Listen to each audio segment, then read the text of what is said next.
44비치 팟캐스트는 클라우드 프로그래밍 IT 소식을 다루는 개발자들의 방송입니다. 구독과 좋아요 눌러주세요. 안녕하세요. 44비치 팟캐스트입니다. 저는 진행을 맡은 너구리고요. 네, 아웃사이더입니다. 이은입니다. CP입니다. 네, 벤입니다. 벤이 아닌데 낙교시입니다. 네, 반갑습니다. 네, 정체성이 혼란을 겪고 계신 낙교님이었고요. 너굴님 소리 좀 작게 들어가는 것 같은데요? 괜찮은가요? 저요? 네. 괜찮은데? 아싸- 저는 괜찮은데. 아싸님은 빨간 데까지 올라가요. 그런가? 네. 네. 말을 좀 크게 아니다. 네, 마이크 볼륨 좀 높여볼게요. 네. 네. 또 일주일 만에 지난주에 갑자기 클라인이랑 커서로 이렇게 대박을 치셔가지고. 대박 쳤어요? 네, 네. 대박이더라고요. 조회수 잘 나오더라고요. 그러니까 그래요? 깜짝 놀랐어요. 근데 이제 다들 반응이 사람 남자 5시 4시인가 4시 네. 4시였나요? 모이니까 너무 시끄럽다고.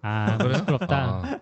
근데 원래 좀 엄청- 취지가 잡담 방송이라서 그쵸. 우리 잡담 방송이니까. 죄송합니다. 제가 생각해봤는데 지난주에 인트로가 없었잖아요. 음. 그러니까 우리 방송의 정체성을 모르고 누르셨던 분들이 얘네 왜 이렇게 잡담 많이 하고 내가 못 알아듣는 얘기 많이 하고 시끄러워 이렇게 가신 게 아닐까.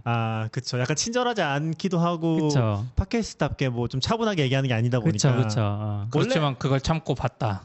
자꾸 갔다. 그리고 꽤 리텐션이 높았어요. 의외로 보니까. 그러니까 길게 보시는 분들이 은근히 많았어요. 지난 편은 그냥 주제가 좋았어서. 그렇군요. 아무튼 그래서 저도 재밌게 좀 봤고, 네, 저는 참여하지 못했지만 재밌게 봤고, 그래서 요즘 계속 저는 사실 우리까지 AI를 다룰 필요가 있을까 생각을 했는데, 아닌 것 낙교님이 AI에 훅 빠지시면서 이게 약간 전염이 되면서, 그리고 우리가 다루는 AI는 또 약간 다른 방식에서 프로그래머들이 생각하는 AI나 아니면 우리가 그 다룰 수 있는 도구로서의 AI 얘기하는 것 같아서 되게 좋다. 그게 윤희랑도 이런 얘기 한번 해보면 좋을 것 같은데 네. 공격하는 거 아니고요. 아직 시작 안 했습니다. 근데 약간 그런 거 있었던 것 같아요. 왜냐하면 지금까지 이 AI에 대한 흥분 상태 있잖아요. 이게 논문에 좀 더 가까웠던 것 같아요. 논문이 나왔다. 새로운 게 나왔다. 그렇죠. 그러면서 뭔가 근데 사실 프로그래머 입장에서 이걸 네. 안 따라가는 입장에서 보면은 저게 뭐지? 약간 좀 앞얘기 같은 그런 게 좀 있었다고 생각하거든요. 최근에 좀 많이 나오긴 하지만 꽤 초창기에 GPT 처음 나올 때 뭐 소라 공개 그래서 가보면 랜딩 페이지 하나 있고 이게 뭐가 나왔다는 거야. 그렇죠. 이게 뭘 발표한 거지? 이런 느낌이 좀 많이 들었거든요. 그래서 약간 ML 엔지니어 분들이나 아니면은 그거 좀 논문까지 쫓아가시는 분들은 와 이건 진짜 대단하다 이런 느낌이 있는데 개발자나 실제로 이제 LLM만 쓰는 사람 입장에서는 막 그런 것까지 그렇게 와닿진 않았던 것 같아요. 그런 느낌이 아무래도 좀 그렇죠. 있지 않나? LLM은 물론 굉장히 좀 네. 충격적이었지만 그렇죠. 좋은 기술이긴 하지만 이렇게 겪을 수 있는 이게 한계가 분명한 것 같아요. LLM만으로는. 그게 약간 지금 선을 좀 넘어가는 느낌? 그렇죠. 트위터에는 그런 얘기 조금 했었는데 기억하실지 모르겠지만 도커 초반에 나왔을 때 그때 한 1년 바짝 거의 매주 소식이 나왔잖아요. 피그 나오고 뭐 코어OS 이런 거 기억하시나요? 네. 그런 것도 있었고 매주 그런 게 소식이 나왔었는데 지금 그게 LLM을 활용한 도구들이 릴리즈 되는 시점인 것 같아요. 그러니까 사실 좀 빠른 사람들은 이미 업계가 너무 빠르게 움직여서 작년에 시작을 했고 작년이나 그렇죠. 작년 초부터 시작을 했고 그런 성과들이 이제 조금씩 대중화되고 나오는 있죠. 시점인 것 같아요. 제가 느끼기엔. 그래서 지금 그런 혼돈 상태긴 한데 사실 뭐 커서도 그렇지만 커서 비슷한 거 되게 많거든요. 막 리플릿도 있고 윈드서프도 있고 엄청 많이 찾아보셨네요. 뭐 여러 가지가 있어요. 근데 막상 차이나 뭔가 그래서 이게 어떤 게 좋지라는 걸 파악하기 좀 힘들어요. 지금 대혼돈의 시대인 것 같긴 해요. 저는 낙교님이 저렇게 에디터를 여러 개를 얘기하는 게 너무 생소해요. 항상 하나였잖아요. 이맥스. 근데 사실 근데 다 까보면 거의 다 VS 코드 아닙니까? 그렇죠. 대부분 VS 코드고 그러니까. 근데 외부로 돌아가는 것도 있고 그리고 그 클라인 같은 거 얘기했잖아요. 네. 클라인도 VS 코드에 도는데 그거를 따로 돌릴 수 있게 완전 웹 환경으로 만들어 놓는 것도 있어요. 오픈엔지 같은 거. 그리고 그때 누가 데빈 얘기하시지 않았어요? 예, 데비는 데빈. 웹에서 PR로 해줄 때. 데빈은 꽤 비싸지 않아요? 꽤 비싸더라고요. 그래서 제가 써볼 건 아닌 것 같고. 근데 그거랑 비슷하게 오픈엔지라는 게 오픈 소스로 또 비슷한 거 만드는 거더라고요. 근데 열어보면은 클라인을 좀 범용적으로 쓸 수 있는 인터페이스로 옮겨놓은 느낌이긴 했었어요. 그래서 지금 약간 그런 대혼동기 그러니까 라서 클로드 라크님이- 코드는 저도 안 써봤는데 그건 CLI로 돈다 그러고. 그것도 있고 아이더라고 또 비슷한 게 있거든요. 그러니까 낙교님이 아이더 있죠. VS 코드 기반의 에디터를 쓴다는 게 생소하잖아요. 지금 약간 에디터에 대한 주도권을 AI한테 뺏기고 있어요. 원래는 사실은 다 자기만의 고집이 있잖아요. 그쵸. 딱 쓰는 거. 빔. 하는데 이거를 AI가 안 되면 못 쓰니까. 이게 갈등을 할 수밖에 없는 약간 그렇죠. 절로 가야 그래서 되나. 누가 이런. 그런 얘기 하더라고요. 원래는 얘가 내비게이터고 내가 드라이버였는데 지금 이제 주객이 전도되고 맞아요. 있다. 그런 그렇죠. 얘기 하더라고요. 맞아요. 네. 저 얼마 전에 트위터에 올리긴 했는데 그 린트 도구를 좀 새롭게 도입을 해보자. 그래서 약간 린트를 그 엄격하게 적용하려고 프로젝트에 도입을 했거든요. 룰을 바꾼 다음에 린트를 딱 돌렸더니 10,000개가 나온 거예요. 네? 린트에 걸리는 게. 아. 린트는 사실 코드 규칙 같은 거니까, 코딩 규칙 같은 거니까 많이 나올 수 있잖아요. 근데 옛날 같으면 엄두를 못 냈죠, 사실. 근데 또 제가 이제 린트 규칙 같은 게 왜 그런지는 보여도 어떻게 고쳐야 될지는 잘 모르니까 그쵸. 알기 어려운 자잘한 약간 것도 많고. 그렇죠. 트리키한 것들도 있고 네. 하니까 못 고쳤을 텐데 요번에는 이제 커서 도움을 받아서 고쳐보자 하고 오. 시도를 해서 한 일주일 끼킹해서 했거든요. 네. 진짜 하면서 약간 한 8,000개쯤 넘어가니까 커서가 제한을 하고 나는 그거를 반영하고 있는 기계가 된 느낌이더라고요. 커서가 드라이버고 나는 정말 이것만 수행하는 사람이야. 그래서 누가 지금 주객이 전도됐다라도 좀 그런 기분이 들었죠. 그런 걸 느끼는 시점들이 오는 것 같아요. 다른 시점이겠지만 지금 진님이 또 루코드라고 저번에 클라이언트 얘기했는데 클라이언트의 파생 모델, 파생 그 확장이 있거든요. 네. 걔가 그 커스터마이징 할 수 있는 여지가 훨씬 많아요. 클라이는 그냥 얘는 좀 약간 비교할 건 아닌데 애플 스타일 주어진 대로 써라. 루는 이제 막 아키텍처 모드도 있고 커스텀 그 프롬프트도 넣을 수 있고 다 할 수 있거든요. 그래서 루코드 잘 쓰고 계신다고 해주셨네요. 근데 저도 약간 그걸 좀 써보면서 저는 도구를 다 비교해보진 않았지만 이게 보통 이렇게 자세히 보면 모델은 다 똑같잖아요. 그쵸. 클로드. 가면 벗기만 클로드. 그렇죠. 다 그거잖아요. 지금 그리고 잘 도는 게 클로드밖에 없어. 그러니까 핵심으로 도는 건 클로드 아니면 결국 챗GPT가 하는 건데 그러면 이 중간에 사실 하는 거는 뭔가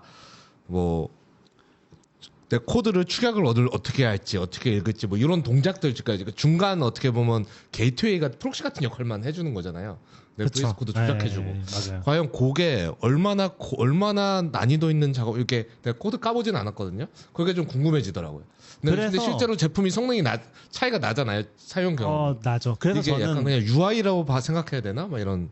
커서가 초기 독점을 잘했다고 생각하긴 해요. 커서가 진짜 오래 살아남을 거다. 클라이언트 이런 것들은 조금 약간 아직 매니악한 느낌이 있긴 하거든요.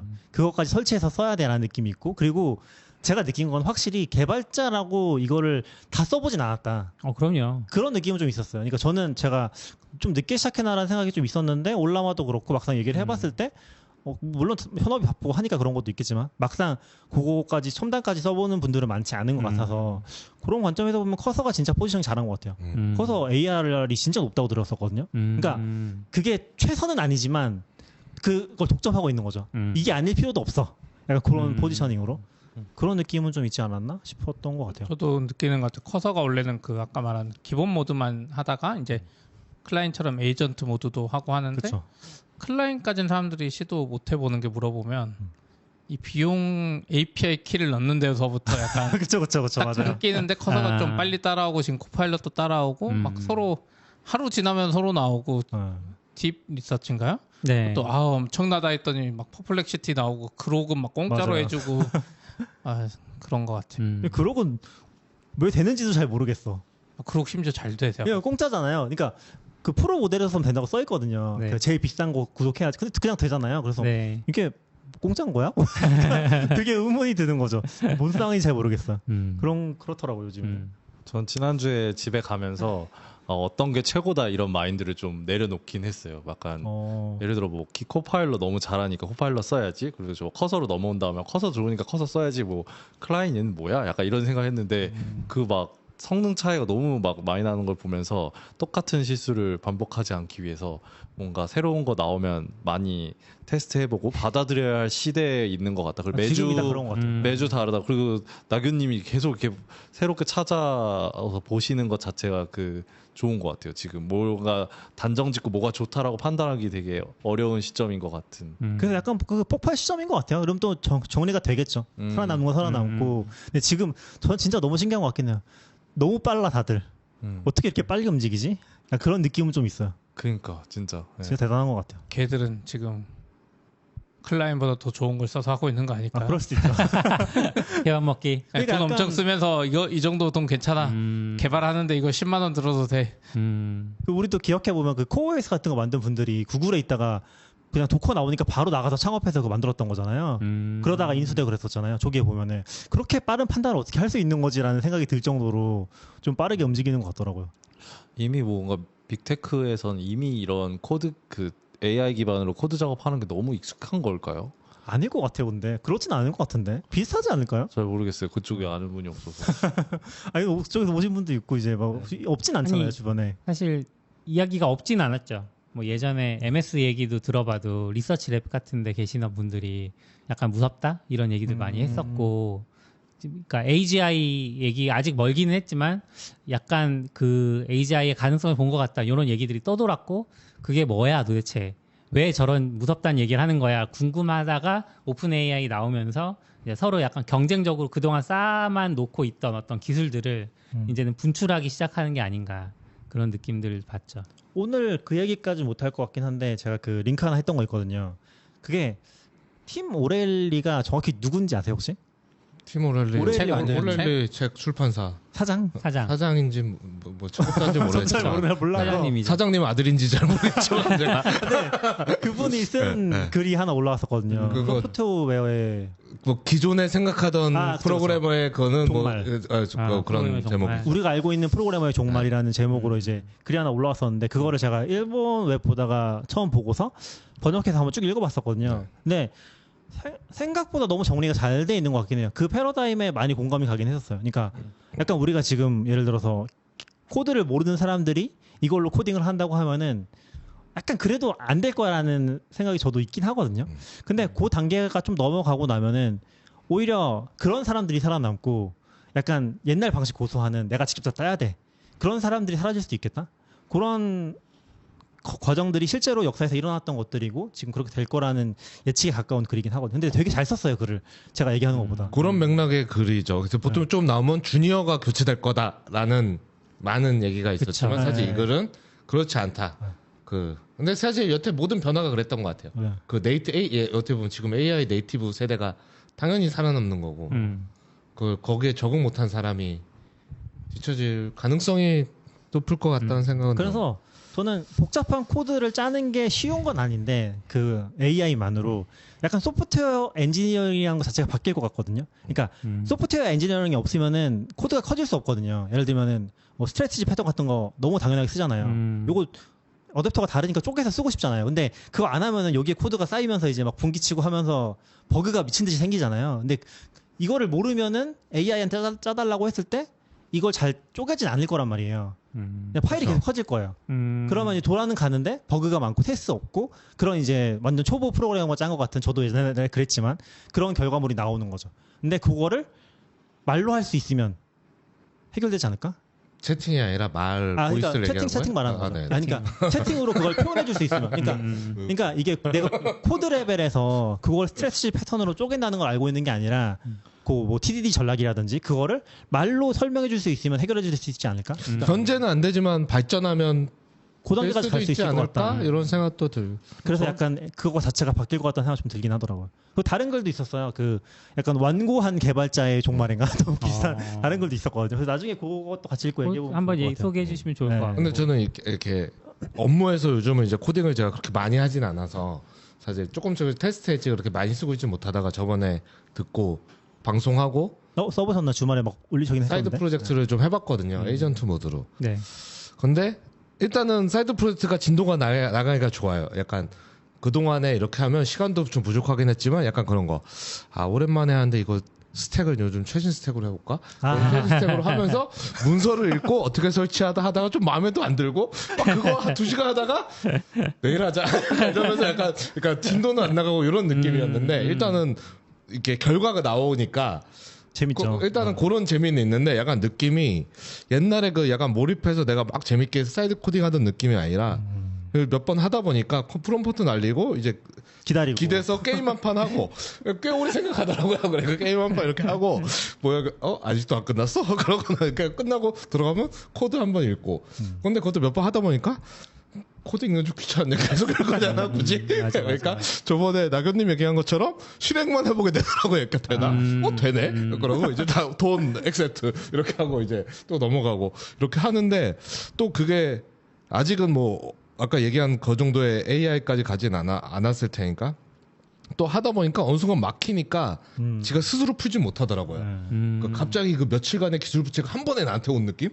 다시 처음부터 읽으면서 얘는 왜 이렇게 짰을까? 되게 마음에 안 들게 생겼는데? 하고 이제 제가 그거를 지금 한 3일간 AI한테 계속 외주를 주다가 지금 이틀은 지금 내가 일하는 시간에 내가 이거 다 일일이 고치고 이 방법 아닌 것 같아. 방향을 좀 틀어서 다시 한번 제공해야 되겠다 하고 이제 코드 방향을 막 틀고 있거든요. 저도 비슷한 느낌을 좀 받은 부분이 있긴 하거든요. 그러니까 그게 환멸이랑 흥분이랑 계속 왔다 갔다 하는 것 같아요. 이게 이건 안 되나? 라는 그 절망감 같은 게 좀 있거든요. 제가 그걸 저는 그걸 스티뮬러스 할 때 느꼈어요.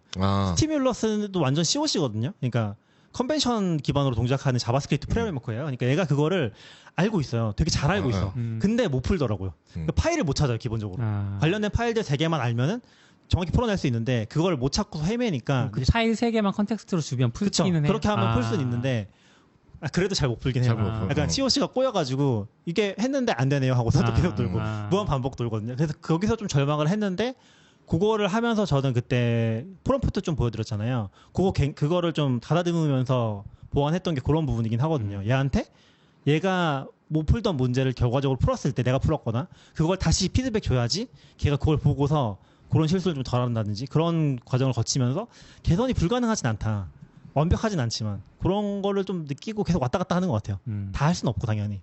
제가 사실 처음에 이 주제를 꺼낸 이유는 이제 제가 지난주에 못 오기도 했고 하니까 약간 그냥 아이스 브레이킹 삼아서 꺼냈는데 너무 신나게 이야기를 하고 있잖아요. 넘어가시죠. 계속 해야 되나 봐 나중에. 근데 사실 이렇게 신나게 이야기했던 주제 중에 하나가 애플의 새 제품이었거든요. 한 몇 년 전까지만 해도 M1 나올 때 우리 엄청 신나서 얘기했던 거 기억나는데 오늘 한국 스토어에 M4가 풀려서 그 얘기도 좀 한국 스토어에는 안 풀렸어요. 팔진 않죠. 사이트가 떴지. 사이트가 떴군요. 사이트 한국은 출시일 미정이고 미국은 출시일 정해졌고. 그래서 M4 에어가 이제 떴는데 뭐 같이 해서 뭐 어제도 그렇고 약간 다른 제품들도 떠서 그거 좀 소개해 보면 좋을 것 같아요. 이게 공식 발표가 있었던 건 아니죠. 발표 영상 같은 게 올라온 건 아니죠. 그건 아니고 그냥 트위터에서 팀쿡이 막 이렇게 원래 팀쿡이 에어 올리고. 그쵸. 그게 공식 발표 아닌가? 아니죠. 근데 원래 뭐 티저처럼 해서 내일 새벽에 갑자기 에어 발표장에 잡혔나 했는데 발표 안 하고 그냥 바로 공개해버려. 근데 에어 전에 다른 거 먼저 공개했어요. 그 전전날인가 뭔가. 에어 전에 아이패드가 먼저 나오고요. 그래서 아이패드가 그러니까 아이패드 에어. 최근에 1, 2년 사이에 좀 이런 방식 싫어하는 것 같은데요. 그게 행사 열어서 하는 그 WWDC라 이렇게 하는 게 있고 그거 말고 일주일에 하나씩 작년에도 아마 이랬던 것 같아요. 맞아요. 일주일에 하나씩 땅땅땅땅땅 이렇게 하는 거를 작년인가부터 이렇게 하는 것 같은데 이번에도 에어 나오고 에어래. 아이패드 나오고 에어 나오고 그리고 맥스튜디오 나오고. 근데 같은 날 나온 거 아니에요? 같은 날 나오긴 했죠. 아이패드 에어, 아이패드 시리즈가 앞에 나왔죠. 아이패드가 하루인가 나오고 이틀 먼저. 그 다음에 이제 맥북 에어랑 맥스튜디오 같은 날 나온 거죠. 그래서 저는 에어 팀쿡이 티저 같은 거 올려놓고 아이패드 에어랑 그쪽 라인업 하길래 맥북에 안 나오나 보다 또 그랬는데 바로 나오더라고요. 그냥 맥북 에어를 저도 계속 기다리고 있으니까. M4 에어를 다들 많이 기다리셔가지고 저는 에어가 이렇게 빨리 안 나올 거라고 예상하고 그 M4 프로를 얼마 전에 시청해서 받았거든요. 그래요? 얼마 전에 받았는데 에어가 나왔는데 저는 14인치 M4 프로고 15인치 에어가 제 거보다 0.1kg 적게 나가더라고요. 가벼워요. 무게가 가볍더라고요. 별로 차이 안 나네요. 포트 4개잖아요. 포트 4개. 썬더볼트. 근데 사실 차이가 클까? 제가 하는 작업 정도에서 차이가 클까? 근데 저것도 근데 뭐 요즘에 뭐 충전기 작은 거 많으니까 네. 충전기가 좀 크죠, 제가. 근데 저는 그렇게 스펙 차이 안 날 거면 13인치 에어로 가는 게 맞다고 그냥 저도 봐요. 13인치 에어가 낫지 않아요? 그리고 사실 저도 13인치. 그렇게 따지면 M3 맥북 에어도 사도 됐어요. 그냥 왠지 나올 것 같으니까 못 산 거지. 아, 근데- M4나 M3나 별 근데- 차이 근데 없어. 많이 차이가 나죠. 모니터 때문에 차이 나는 거 아니에요? 맞아요. 모니터 외장 모니터 연결하는. 네, 저는 사실 그것 때문에 에어를 못 가고 있었거든요. 좀 기다리다가. 아. 왜냐하면 저는 이제 사무실에서 모니터 2개를 쓰는데 사실 네. 집에서도 모니터 2개 쓰죠. 근데 저는 맥북도 열어놓거든요. 네. 그러니까 사실은 저한테 모니터가 3개인 세 개. 거죠. 그쵸, 그쵸. 요게 제가 일반적인 작업 패턴. 그게 안 되죠. 수년간인데 닫고 그러니까 두 대만 연결돼. 에어가 안 되고 정확히는 그 프로가 안 붙은 거 M1, M2, M3 이게 다 안 돼요. 아이맥도 안 됐죠. 근데 M3는 M3. 크램쉘에서는 두 대가 연결됐어요. 그러니까 그게 2대만 되는 건데. 아. 그러니까 근데 이게 말이 되게 애매하거든요. 외장 모니터 2개까지 연결돼. 근데 이제 설명을 보면 M3는 덮고는 돼요. 네. 근데 보통 외장 모니터 할 때 그거를 구분하지 그지 네. 않거든요. 그쵸, 그쵸. 예, 근데 사실 까보면 M3까지는 다 안 되고. 근데 그게 설명이 에어에서 된다가 아니라 칩을 가지고 얘네가 구분해서 설명하거든요. M1과 M1 프로, 맥스 네. 이렇게 맞아요, 나눠서 맞아요. 하는데 네. M1이 안 되고 저는 1, 2, 3가 안 됐으니까 저는 작년에 나는 M4 에어로 가야 되겠다. 이렇게 마음을 먹고 있다가 갑자기 그 듀얼 모니터를 깨닫고 어떡하지? 프로 안 갈까? 되나? 그쵸, 어떡하지? 그쵸. 했는데 이번에 딱 나왔는데 이번에 되더라고요. 네. 네. 된다고 하더라고요. 왜냐면 그 스크롤을 홍보 사진이 딱 뜨고 스크롤 딱 내렸는데 중간에 외장 모니터 2개까지 지원합니다. 근데 전에도 오. 2개까지 네. 지원했거든요. 네. 근데 그 홍보 사진이 맥북을 열고 있어. 오. 그 이거는- 홍보 사진 믿을 수 있을까? 저는 이런 생각을 하면서 진짜일까 이게? 약간 하면서 내 설명 그러면 처음 이번에는 그러네. 그러면 이번엔 따지고 보면 덮으면 외장 모니터 세대인가요? 그렇진 않아요. 그렇진 아니고. 않구나. 그렇지 않아. 그래요? 네. 왠지 될 것 같은데. 근데 여기 설명 보면 아예 사이트에 설명이 있어요. M3는 덮개가 닫힌 상태에서 뭐 2개를 뭐 60K 2개 뭐 이렇게 뭐 이렇게 돼 있고 6K. 근데 M4 와서는 6K. 그 덮으라는 말이 없어져요. 나머지는 다 똑같은데 덮는다는 말이 없어요. 그거 보면 되게 설명 어려워요. 아니, 안 덮어도 막 이런 그리고 약간 이거 얘기할 기회가 없어서 제가 또 다른 얘기 하나 해보면은 제가 그 M2 프로 맥 미니를 샀거든요. 네. 중고로 샀는데 걔도 외장 모니터가 3대까지 돼요. M2 프로는. 근데 되게 애매해요. 그러니까 순서가 중요해. 네? 그게 썬더볼트로 2대가 되고 그 HDMI 포트가 있거든요. 그러면 HDMI 포트를 꽂고 썬더볼트 2개를 꼽으면 안 돼요. 네. 아니야. 썬더볼트 2개 꽂고 HDMI 꼽으면 안 돼. 순서가 HDMI부터 꼽고 해야지 되더라고요. 그러면은 썬더볼트로 나가는 주사율이나 뭐 이런 게 낮아지는 건 아니에요? 그건 아닌데. 그건 아니고. 이게 약간 미묘한 포인트가 있더라고요. 그래서 실제로 막 누가 막 물어본 거 찾아보니까 그 순서를 바꿔보라고 하니까 그렇게 동작을 하더라고요. 그래서 말이 안 되잖아요. 그리고 이게 순서가 그런 어디 순서로 있어요? 그렇고 이게 M3 에어도 여기 공식 사이트에 제가 차반에 설명 보면 2개 연결 사용 방법이 하나는 썬더볼트 연결합니다. 맥북을 덮습니다. 두 번째 거 연결합니다.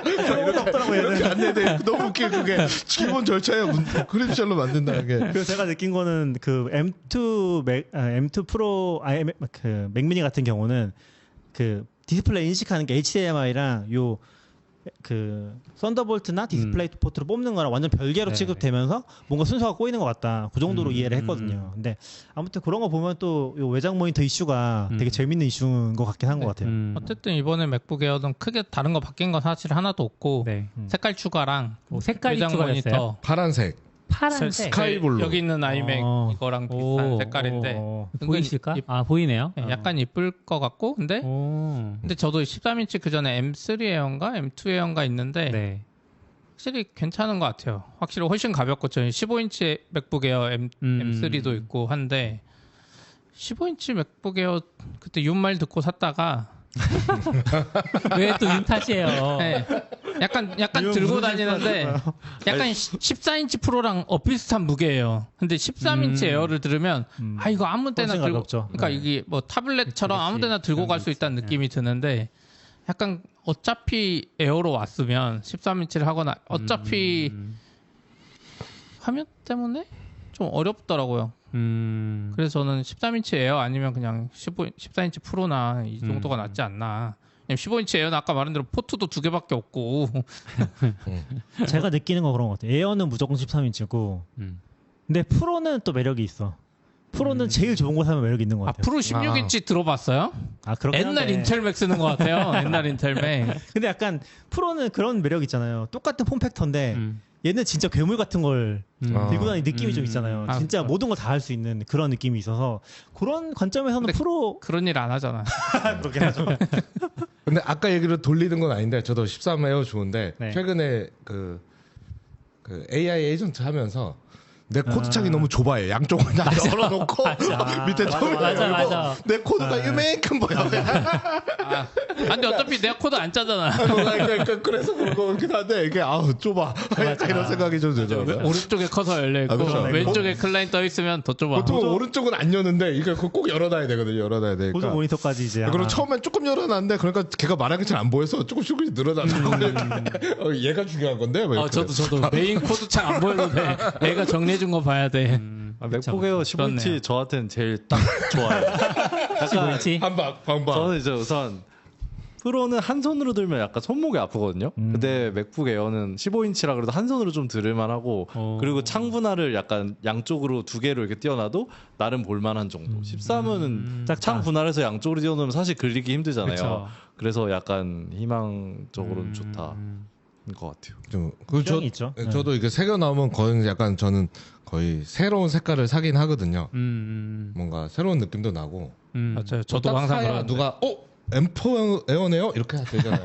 블루카이 블루면 알아본다. 그러니까 검은색이면 모른단 말이에요. 쓰는지. 그렇죠.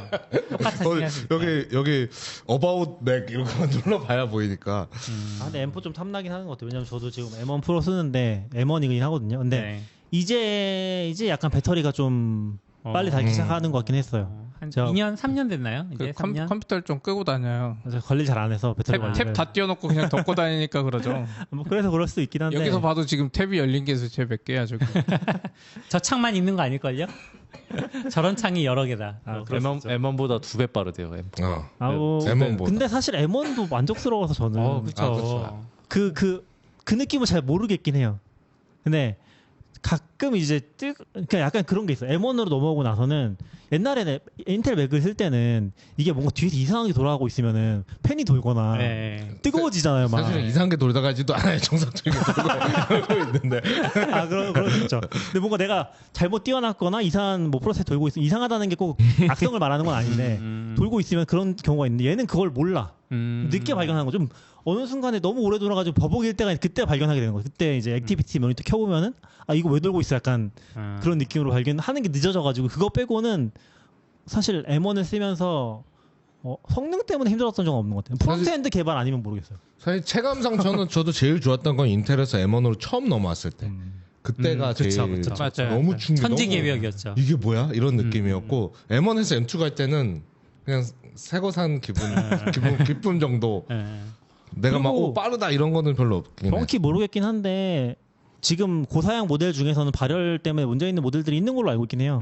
발열이 이제 인텔이나 그런 것까지는 아니더라도 네. 이제 M1 처음 나왔을 때 이제 팬 없이 돌 수 있다. 그 정도까지는 또 아닌 느낌? 그런 것 같더라고요. 근데 그래서 에어 시리즈는 팬 지금 없지 않나요? 없긴 하죠. 네. 그래서 무조건 고성능 모델이 좋은 건 아닌 것 같다. 그러니까 만족할 수 있는 성능이 나온다면. 저는 회사에서 저 아이맥을 쓰거든요 지금. 여기는 아이맥 색깔만 다른 거 쓰는데 유닛 테스트 이제 실행을 하면 얘가 코어 수만큼 그 동시 병렬로 유닛 테스트를 실행하거든요. 파이 테스트 실행하는데 근데 딱 돌리면 8개가 떠요. 8코어짜리니까 8개가 뜨고 돌면서 한 10% 정도 지나면 후 한 소리가 나요. 아이맥에서 팬 도는 소리가 나죠. 근데 얘로 바꿨잖아요. 프로 얘 쓰면 12개가 떠요. 그리고 소리가 안 나. 그냥 후사삭 하고 끝나요. M4 프로. 그래서 좋다. 약간 성능의 체감을 약간 했던. 그럼 아이맥 걔도 M1인 거 아니에요? 회사에. 아이맥 M1이요. 그러니까 M1 차이가 좀 나더라고요, 확실히. 성능 차이가. 근데 M1에 비해 차이가 2배도 대단하긴 하죠. 엄청나죠. 10년 사이에 2배면. 그죠. 엄청나죠. 지금 저는 약간 애플 실리콘 발표하면서부터는 그냥 뭐 다 필요 없어 약간 그런 느낌으로 제일 좋은 거 발표하는 그런 느낌이라서 그냥 약간 자기 모델 죽이는 거잖아요, 사실. 너무 빨리 죽이고 있잖아요. 지금 M1을 팔지도 않고 그죠.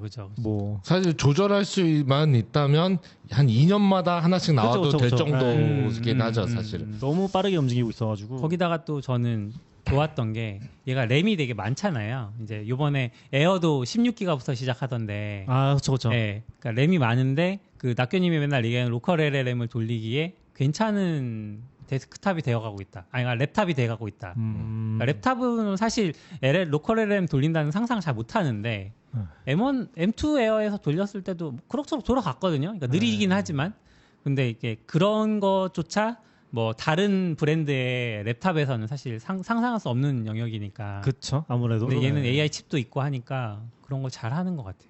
저도 지금 M1도 쓰고 M2도 쓰고 이렇게 노트북이 여러 대가 좀 있는데 네. 약간 예전에 인텔 쓸 때 생각하면 제가 항상 2년에서 3년 정도에 바꾸는데 이미 기존 거는 너무 불만이 많아. 너무 느린 것 같아. 답답해. 그래서 바꿔. 근데 바꿨다고 엄청 쾌적해지지도 않아. 하지만 조금 나으니까 그렇게 느낌인데 인텔은 2년 정도 쓰면은 느려지지 않아요? 그게 기분이 느려지는 내가 알고 있어 느려지는 건지 진짜로 느려지는 게 뭔데 실제 내가 느끼기엔 좀 느려졌어요. 많이 느려져서 빨리 바꾸고 싶다 이런 느낌인데 지금의 약간 그 느낌은 사실 바꿀 때가 됐는데 내 M1 아직 괜찮은데? 사실 좀 이런 느낌이에요. 네, M1 아직 쌩쌩한데? M1도 아직 괜찮아요. 예전 같으면 이거 빨리 치워버리고 싶다 이런 느낌이 아니라 아직 쌩쌩한데 굳이 바꿀까 말까 이런 마음이 더 많이 드는 것 같아요. 사실 1년에 나온다고 치면 지금 이제 3년 4년 된 거잖아요. M1 나오고 나서 3년 된 거죠. 3년 된 거잖아요. 네, 그렇게 3년. 생각하면 꽤 오래됐는데도 맞아요.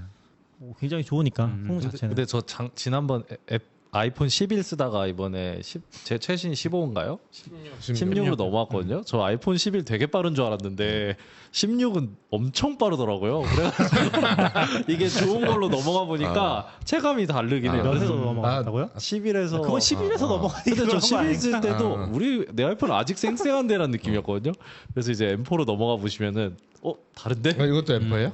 아니요, 저 이거 M1인가 그래요. 저는 최근에 그건 좀 느끼고 있어요. 그 뭐지? 아이패드 전 미니 쓰거든요. 미니 사이즈가 딱 좋아가지고. 근데 아이패드 미니를 쓰니까 이게 제가 그 북마크 서비스 만든 거 로보 글에 있는데 확실히 버벅이는 게 느껴져. 그 스크롤을 할 때. 그래서 약간 M 시리즈 넘어가고 코드를 잘못 싶다. 짜신 거 아니에요? 그러니까 그 아이패드 미니가 안 좋아요. 안 좋은 것 같아. 대표 싸구려 이거 갤탭이 더 좋아. 갤탭 훨씬 빠르고. 갤럭시 8로 이제 넘어오신 CP. 전 애플 다 버렸기 때문에 맥북 빼고. 아. 근데 저는 이번에 이제 솔직히 맥북 에어는 그냥 나올 것 같아. 폼팩터도 저는 더 얇아져야 된다고 생각하는데 와, 더 얇고 지금보다? 왜냐면 예전에 맥북 에어 인텔 때 나온 거 생각하면 지금 M4 시리즈는 훨씬 더 얇고 훨씬 더 그런가? 배터리를 포기하더라도 기억나실지 모르겠는데 12인치 애플이 12인치 맥북 에어 내놨을 때 인텔인데 그때 펜 없이 나왔다가 망했잖아. 진짜 가벼웠어요. 근데 그게 그때 망했던 이유가 성능이 안 나왔거든요. 그러니까. 근데 지금 M1 정도로 그 정도의 무게랑 이게 나오면 저는 맞아. 약간 너무 압도적이거든요. 그래서 지금이야말로 그런 폼팩터를 에어가 가져갈 만한데 그런 거 하나도 없이 그냥 나왔다고 생각해서 저는 그거는 별로 지금도 얇지 않아요? 그때가 얇나? 그때가 더 얇아. 12인치가 제일 얇았죠. 왜냐면은 11인치 그 봉투에 넣는 거 말고 금색으로 나왔던 거 엄청 얇은 거. 나왔던 게 엄청 작은 거 있죠. 12인치 12인치. 애매한 사이즈 있어요. 네. 12인가 11인가 그러지 않았어요? 펜리스로 나온 거. 딱 한 번만 나오고 없어졌어요. 맞아요. 그거에서 로즈 골드가 처음 나왔어요. 맞아요. 거기서. 그래서 엄청 예뻐. 키보드도 엄청 구려가지고 욕 많이 네, 먹잖아요. 저 그 와이프가 샀었거든요. 근데 나 이거 썼는데. 타블렛보다 가벼워요. 근데 저 그거를 진짜 예뻐요. 이거- 근데 저거 이거- 브라우저만 해도 느렸어요, 쟤는. 이거 가볍긴 했죠. 맞아. 브라우저 크롬만 띄워도 느렸어요. 그렇네. 인텔에다가 펜리스가 말이 안 되지. 지금 인텔 펜리스가 말이 안 생각하면 되지. 저 폼팩터에 M1 넣고 그쵸. 펜리스로 내면 그럼 배터리도 오래 갈 거고 괜찮을 성능도 것 같네요. 괜찮은데 확실히. 저는 그런 걸 기대했는데 그거 대비 별로라서 솔직히 별로였고 근데 그 맥 스튜디오 그거 나온 게 좀 놀라웠어. 저는 솔직히 안 나올 줄 알았는데 폼팩터를 바꾸거나 아예 근데 약간 그 앞에 얘기를 해보면은 아이패드 때문에 애매해서 안 나오는 거 아니에요? 아이패드랑 뭐요? 포지션이 겹쳐서. 맥미니가요? 아니요. 그 지금 아까 그 12인치 맥. 엄청 안 돼. 얇은 맥북. 그러니까 애플의 생각은 아니야. 생각은 저는 전혀 아니고 왜냐면 써보신 분 알겠지만 아이패드 OS가 너무 구려가지고 아무것도 할 수가 없어요. 그건 아는데 얘네는 그렇게 아니라고 인정 안 하는 거죠. 저도 나균님이랑 같은 생각인 게 아이패드 내면서 그 키보드 있잖아요. 터치패드 달린 키보드도 항상 같이 내더라고요. 요즘에는 그런 거 매직 키보드 매년 바꾸고 있죠. 그거 포맷을. 엄청 비싸잖아요. 41만 원이에요. 그거에서 하나. 그거 호환 안. 그래도 저는 그게 왜냐면 그렇게 생각 안 하는 이유가 그거랑 매직 키보드 합치잖아요. 맥북 에어보다 무거워요. 맞아. 지금 맥북 에어보다. 그러니까 맞아. 비싸기도 맥북 그거를 같이 생각했다는 건 상상을 할 수가 없어. 그래도 떼지잖아요. CPU 탭으로 떼지니까. 갤럭시 탭 지금 울트라 이거 딱 붙으면 완전 컴퓨터예요. 안드로이드잖아. 탈 수 있는 거 다 할 수 있어. 아 그래요? 근데 제가 기억하는 기로 예전에 그 루비카이 갔을 때 일본에 가니까 그때 제가 맥북 11인치 쓰던 거 기억해요? 네, 그때 완전 옛날 거. 그런 거 왜 쓰냐고 했었는데 일본에 진짜 많았어. 아. 일본에 쓰는 사람 왜냐면 작은 폼팩터에 대한 게 있는데 네. 그게 사실 지금 보면은 11인치인데 열면은 지금 13인치보다 커요. 거의 비슷해. 베젤이 맞아요. 그래서 저는 CP가 말하는 것처럼 맥북 12인치가 거의 제일 작은 모델이었을 거예요. 제일 가볍고 그거 시도를 한 사람도 좀 있었어요. 저도 엄청 하고 싶었는데 아닌 것 같아서 도저히 아닌 것 같아서 안 했는데 근데 제가 기억하기로 그때 CP 아내분은 잘 쓰셨다고 들었어요. 그냥 가벼운 작업하기에. 왜냐면 컴퓨터를 그렇게 헤비하게 안 나쁘지 쓰니까. 아니요 컴퓨터가 느린 거에 대한 반응이 없고 나는 크롬만 띄워봐도 이거 느려서 나는 네이버도 못 들어가겠다 그 정도인데 사람의 차이 있다. 사람의 차이인 것 같아요. 그럴 수 있죠. 그래서 에어도 옛날엔 에어가 15가 없었잖아요. 네, 13만 있었죠. 그래서 사실 모델이 왔다 갔다 네. 했는데 뭐 11, 13이었나? 네, 11, 가물가물한데 13? 알았는데 사실 전 처음에 에어가 15 나왔을 때 어라? 이런 느낌이긴 했어요. 약간 굳이 약간 에어에 어울리지 않는다. 좋다니까요. 15. 맥북 에어 좋아요. 아 죄송합니다. 아까 또 얘기도 근데 저는 그건 있었어요. 그러니까 M 시리즈가 나오면서 맥북 에어랑 프로의 경계가 진짜 무뎌진 것 같다는 생각을 많이 해요. 모니터 빼고. 근데 저 지난번 제가 맥북 에어 M2 15인치 살 때 메모리 제일 큰 게 24기가였거든요. 근데 지금 보니까 32기까지 올라갔네요. 32. 전 기본도 16기가예요 지금. 그러니까. M3부터 32까지 올라간 것 같아요. 저는 오히려 에어 살 때 가장 거슬렸던 게 메모리 없어요. 왜냐면은 아시다시피 M 시리즈 코어가 너무 좋아가지고 차이를 못 느끼니까 컴퓨터가 느려지기 시작하면 메모리가 꽉 찼을 때 거의 느려지는 거였거든요. 저는. 근데 메모리 더 키우고 싶었는데 에어 24였는데 이번에 32기가로 올라가면서 진짜 프로랑 차이 없어진 것 같아요. 맥북 프로 어떤 거야? 128기가까지 되지 않나요? 프로 근데 128기가 뭔가 애매하지. 그럴 바에 맥 스튜디오 512기가 그거 사는 게 낫죠. 맥 스튜디오 512기가 진짜. 맥 스튜디오로 넘어가고 싶죠. 네, 맥 스튜디오도 새로 나왔죠. 맥 스튜디오. M4. 거의 제가 느끼기에는 모든 전 제품군에 M4가 들어간 게 처음인 M이 들어간 게 근데 지금 맥 스튜디오가 되게 이상하게 나오긴 했어요. 사실. 진짜 이상하게 나왔어요. 네, M4가 나오고 M4 맥스였죠. M4 맥스 들어간 게 나오고 네. M3 울트라 단계 나왔어. 그러니까 그쵸. M3 울트라가 없었던 M3 거예요. 울트라가 이번에 처음 나온 거예요. 없었죠. 네, 작년에 M3 저도 모르고 있었는데 M3 근데 작년에 맥스까지만. M3가 스튜디오가 없을 거야. 없을 거예요. 저도 그랬던 거 같아요. M2 스튜디오만 나왔고 네. M3가 안 나와서 스튜디오 없애나? 그렇죠. 그래서 저는 사실 스튜디오 유저로서 네. 아씨 없애나? 잘 없애잖아요. 네. 그 생각을 했는데 그러니까 근데 스튜디오 아니면 울트라가 들어간 데가 없거든요. 그래서 M3 울트라가 안 나왔었다가 이번에 울트라 그래서 저는 약간 없었어. 울트라가 뭐가 만들기 어려운가 보다. 그냥 두 개를 끼면 울트라 되는 거 아니고 설명은 그렇게 했던 것 같은데 되는 게 아니라 뭔가 할 일이 많은가 보다. 그래서 이번에 울트라랑 근데 실제로 보면 그러니까 이번에 맥스튜디오가 M4 맥스 모델이 있고 M3 울트라 모델이 있는데 M3 울트라 모델가 훨씬 비싸요. 가격이. 최대 메모리 용량이 다른 거죠? 우선 코어. 근데 최대 안 하고 달라요. 그냥 기본으로 해도 기본도 96기가고 걔는 기본으로 해도 M4는 329만 원인데 M3 울트라는 제일 낮은 게 659만 원이에요.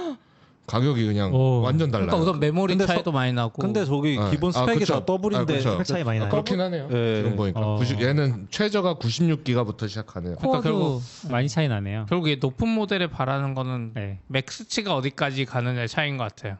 한계가 어디냐? 네, 한계가 어디냐의 차이라서 아마 M4 맥스는 그 한계가 너무 낮고 상대적으로 울트라는 그 한계치가 너무 높으니까 아까 말한 대로 뭐 700빌리언짜리 뭐 딥시크 뭐 671. 여기서 띄우네 만에 하고 있는데 그냥 째로는 띄울 수 있는 거잖아요. 띄워볼 수 있죠. 그러니까 제 생각에 애플도 저도 솔직히 맥미니 저 작은 거 나왔을 때 아 이제 맥 스튜디오 접겠구나. 애들이 왜냐면 역사적으로 맥 프로 라인업을 계속 정착을 못해요. 한 10년 그쵸, 넘게 그쵸. 지금 막 큰 거 나왔다, 작은 거 나왔다가 뭐 쓰레기통 나왔다가 계속 바뀌는데 제 생각 애들 이것도 버리려고 했는데 네. LLM이 너무 뜨면서 아. 메모리나 뭐 이것 때문에 울트라를 부랴부랴 만들어서 이거 이대로 낸 거 아닌가. 전 그래서 솔직히 이것도 이번 울트라가 마지막일 수도 있다. 아니 스튜디오가. 아. 그리고 이 다음에 저는- 또 폼팩터 바꿔서 거기다가 울트라 달고 나오거나 뭐 이런 그럴 수도 있다. 저는 생각이 100%라고 좀 생각합니다. 오, 그래요. 아, 왜냐면은 지금 CP가 LLM 얘기했잖아요. 근데 사실 이거 말도 안 되는 게 나온 거라고 생각해요. 이게 왜냐면은 원래 사람들이 예측하던 거는 그 로컬 라마라는 서브레딧이 있다고 했었잖아요. 거기 사람들이 예측하는 거는 256기가 나오냐 안 나오냐 아. 그런 느낌이었거든요. 지금 M2 스튜디오가 192기가가 최고일 거예요. 네. 그래서 256기가 나오냐 안 나오냐 메모리. 그쵸 이런 거였는데 오일리가 갑자기 나왔어. 512기가 나왔거든요. 근데 문제는 사실 512기가 메모리가 필요한 작업이 없죠. 사실 딱히 그렇죠. 없죠. 영상 작업을 하면서 영상 작업도 이 정도 필요 없어. 내가 봤을 때. 맞아. 필요 없어. 그래서 약간 이건 뭐지라는 느낌이 좀 있긴 하거든요. 근데 그렇게 봤을 때 지금 애플 그 맥북 에어였던 것 같은데 거기에 LM 스튜디오 같은 거 스크린샷 들어갔다고 했었거든요. 그래서 약간 얘네도 의식을 하고 있는 것 같긴 한 것 같아요. 많이 하지 않을까요, 저는? 근데 문제는 512기가를 이것 때문에 넣기는 제가 네. 봤을 때 수요가 너무 적어. 이거는 좀 그런가? 애매한. 엔비디아 지금 그래픽카드 쓸어가는데 갑자기 맥 스튜디오 막 아, 근데- 메타가 쓸어갈 수도 있죠. 개인용은 모르겠는데 확실히 개인용이라고 생각하거든요. 이런 거는. 그래서 약간 좀 애매한 수요를 보고 나온 거. 그리고 지금 애매한 게 아까 CP가 없어질지도 모른다고 했잖아요. 근데 M5가 지금 유니파이드 메모리에서 다시 분리된다는 얘기가 있어요. VRAM이 분리된다는 얘기가 있어요. 네. 그러면 이게 의미가 없거든요. 그럼 이게 진짜 LLM을 하기 위해 마지막 모델일 수 있는 거야. 고용량 그거 돌려볼 수 있는. 그렇게 한 지금 맥 스튜디오 설명에도 원래 막 3D 동영상 처리율 이런 게 나오는데 LLM 처리율이 있네요. 아 그런 게 나와요? 네.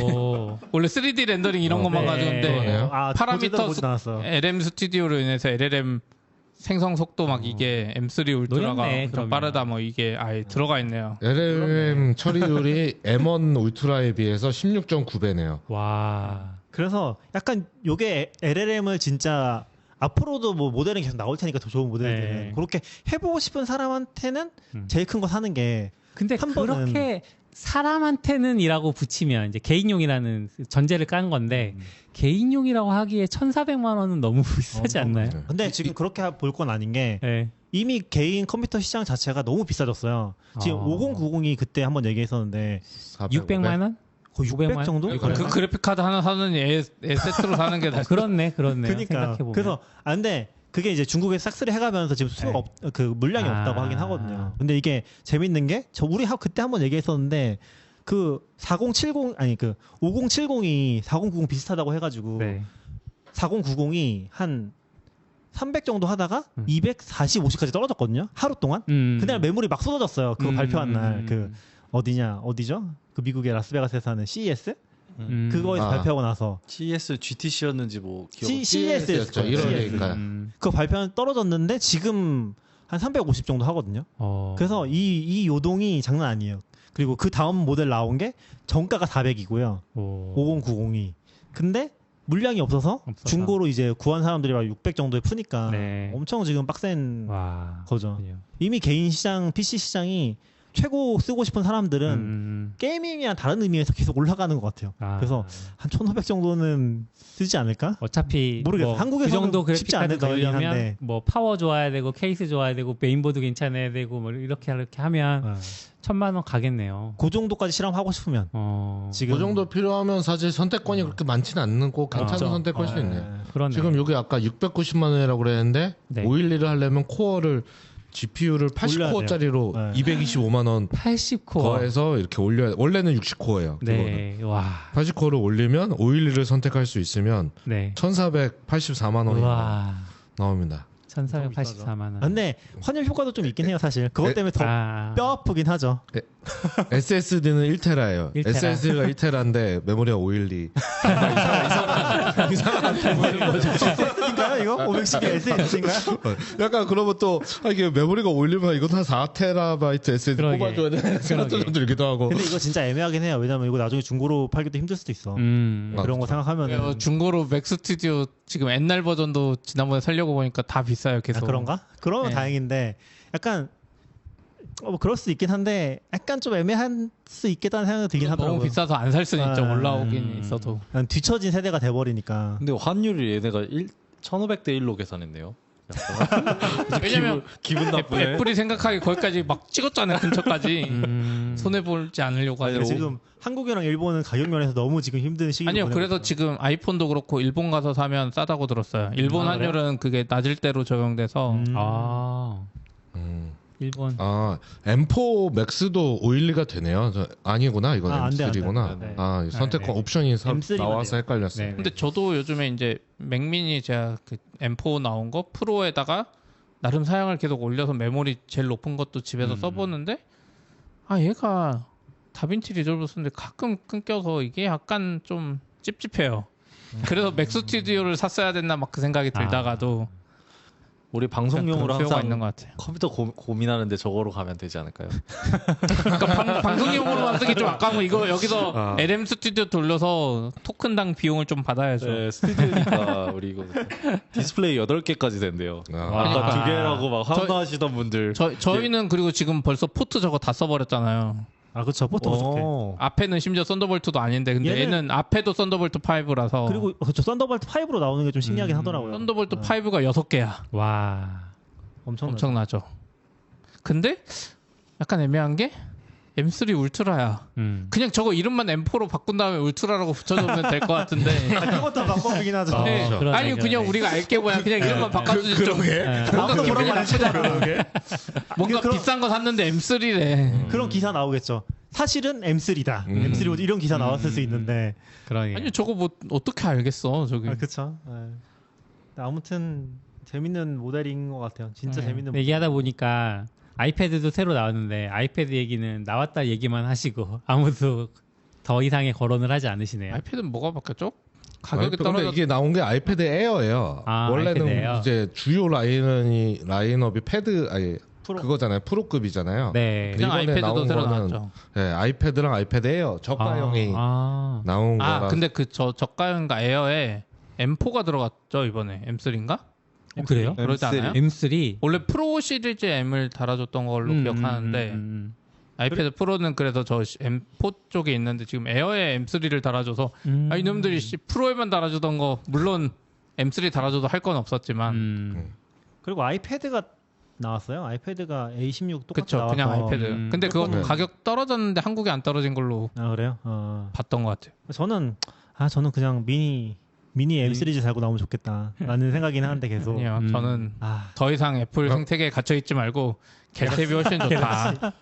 저희 와이프가 아이패드 갤럭시도 이번에 나온 거 보니까 되게 이거 얇네요. 갤탭 이거 S10? 생각나네요.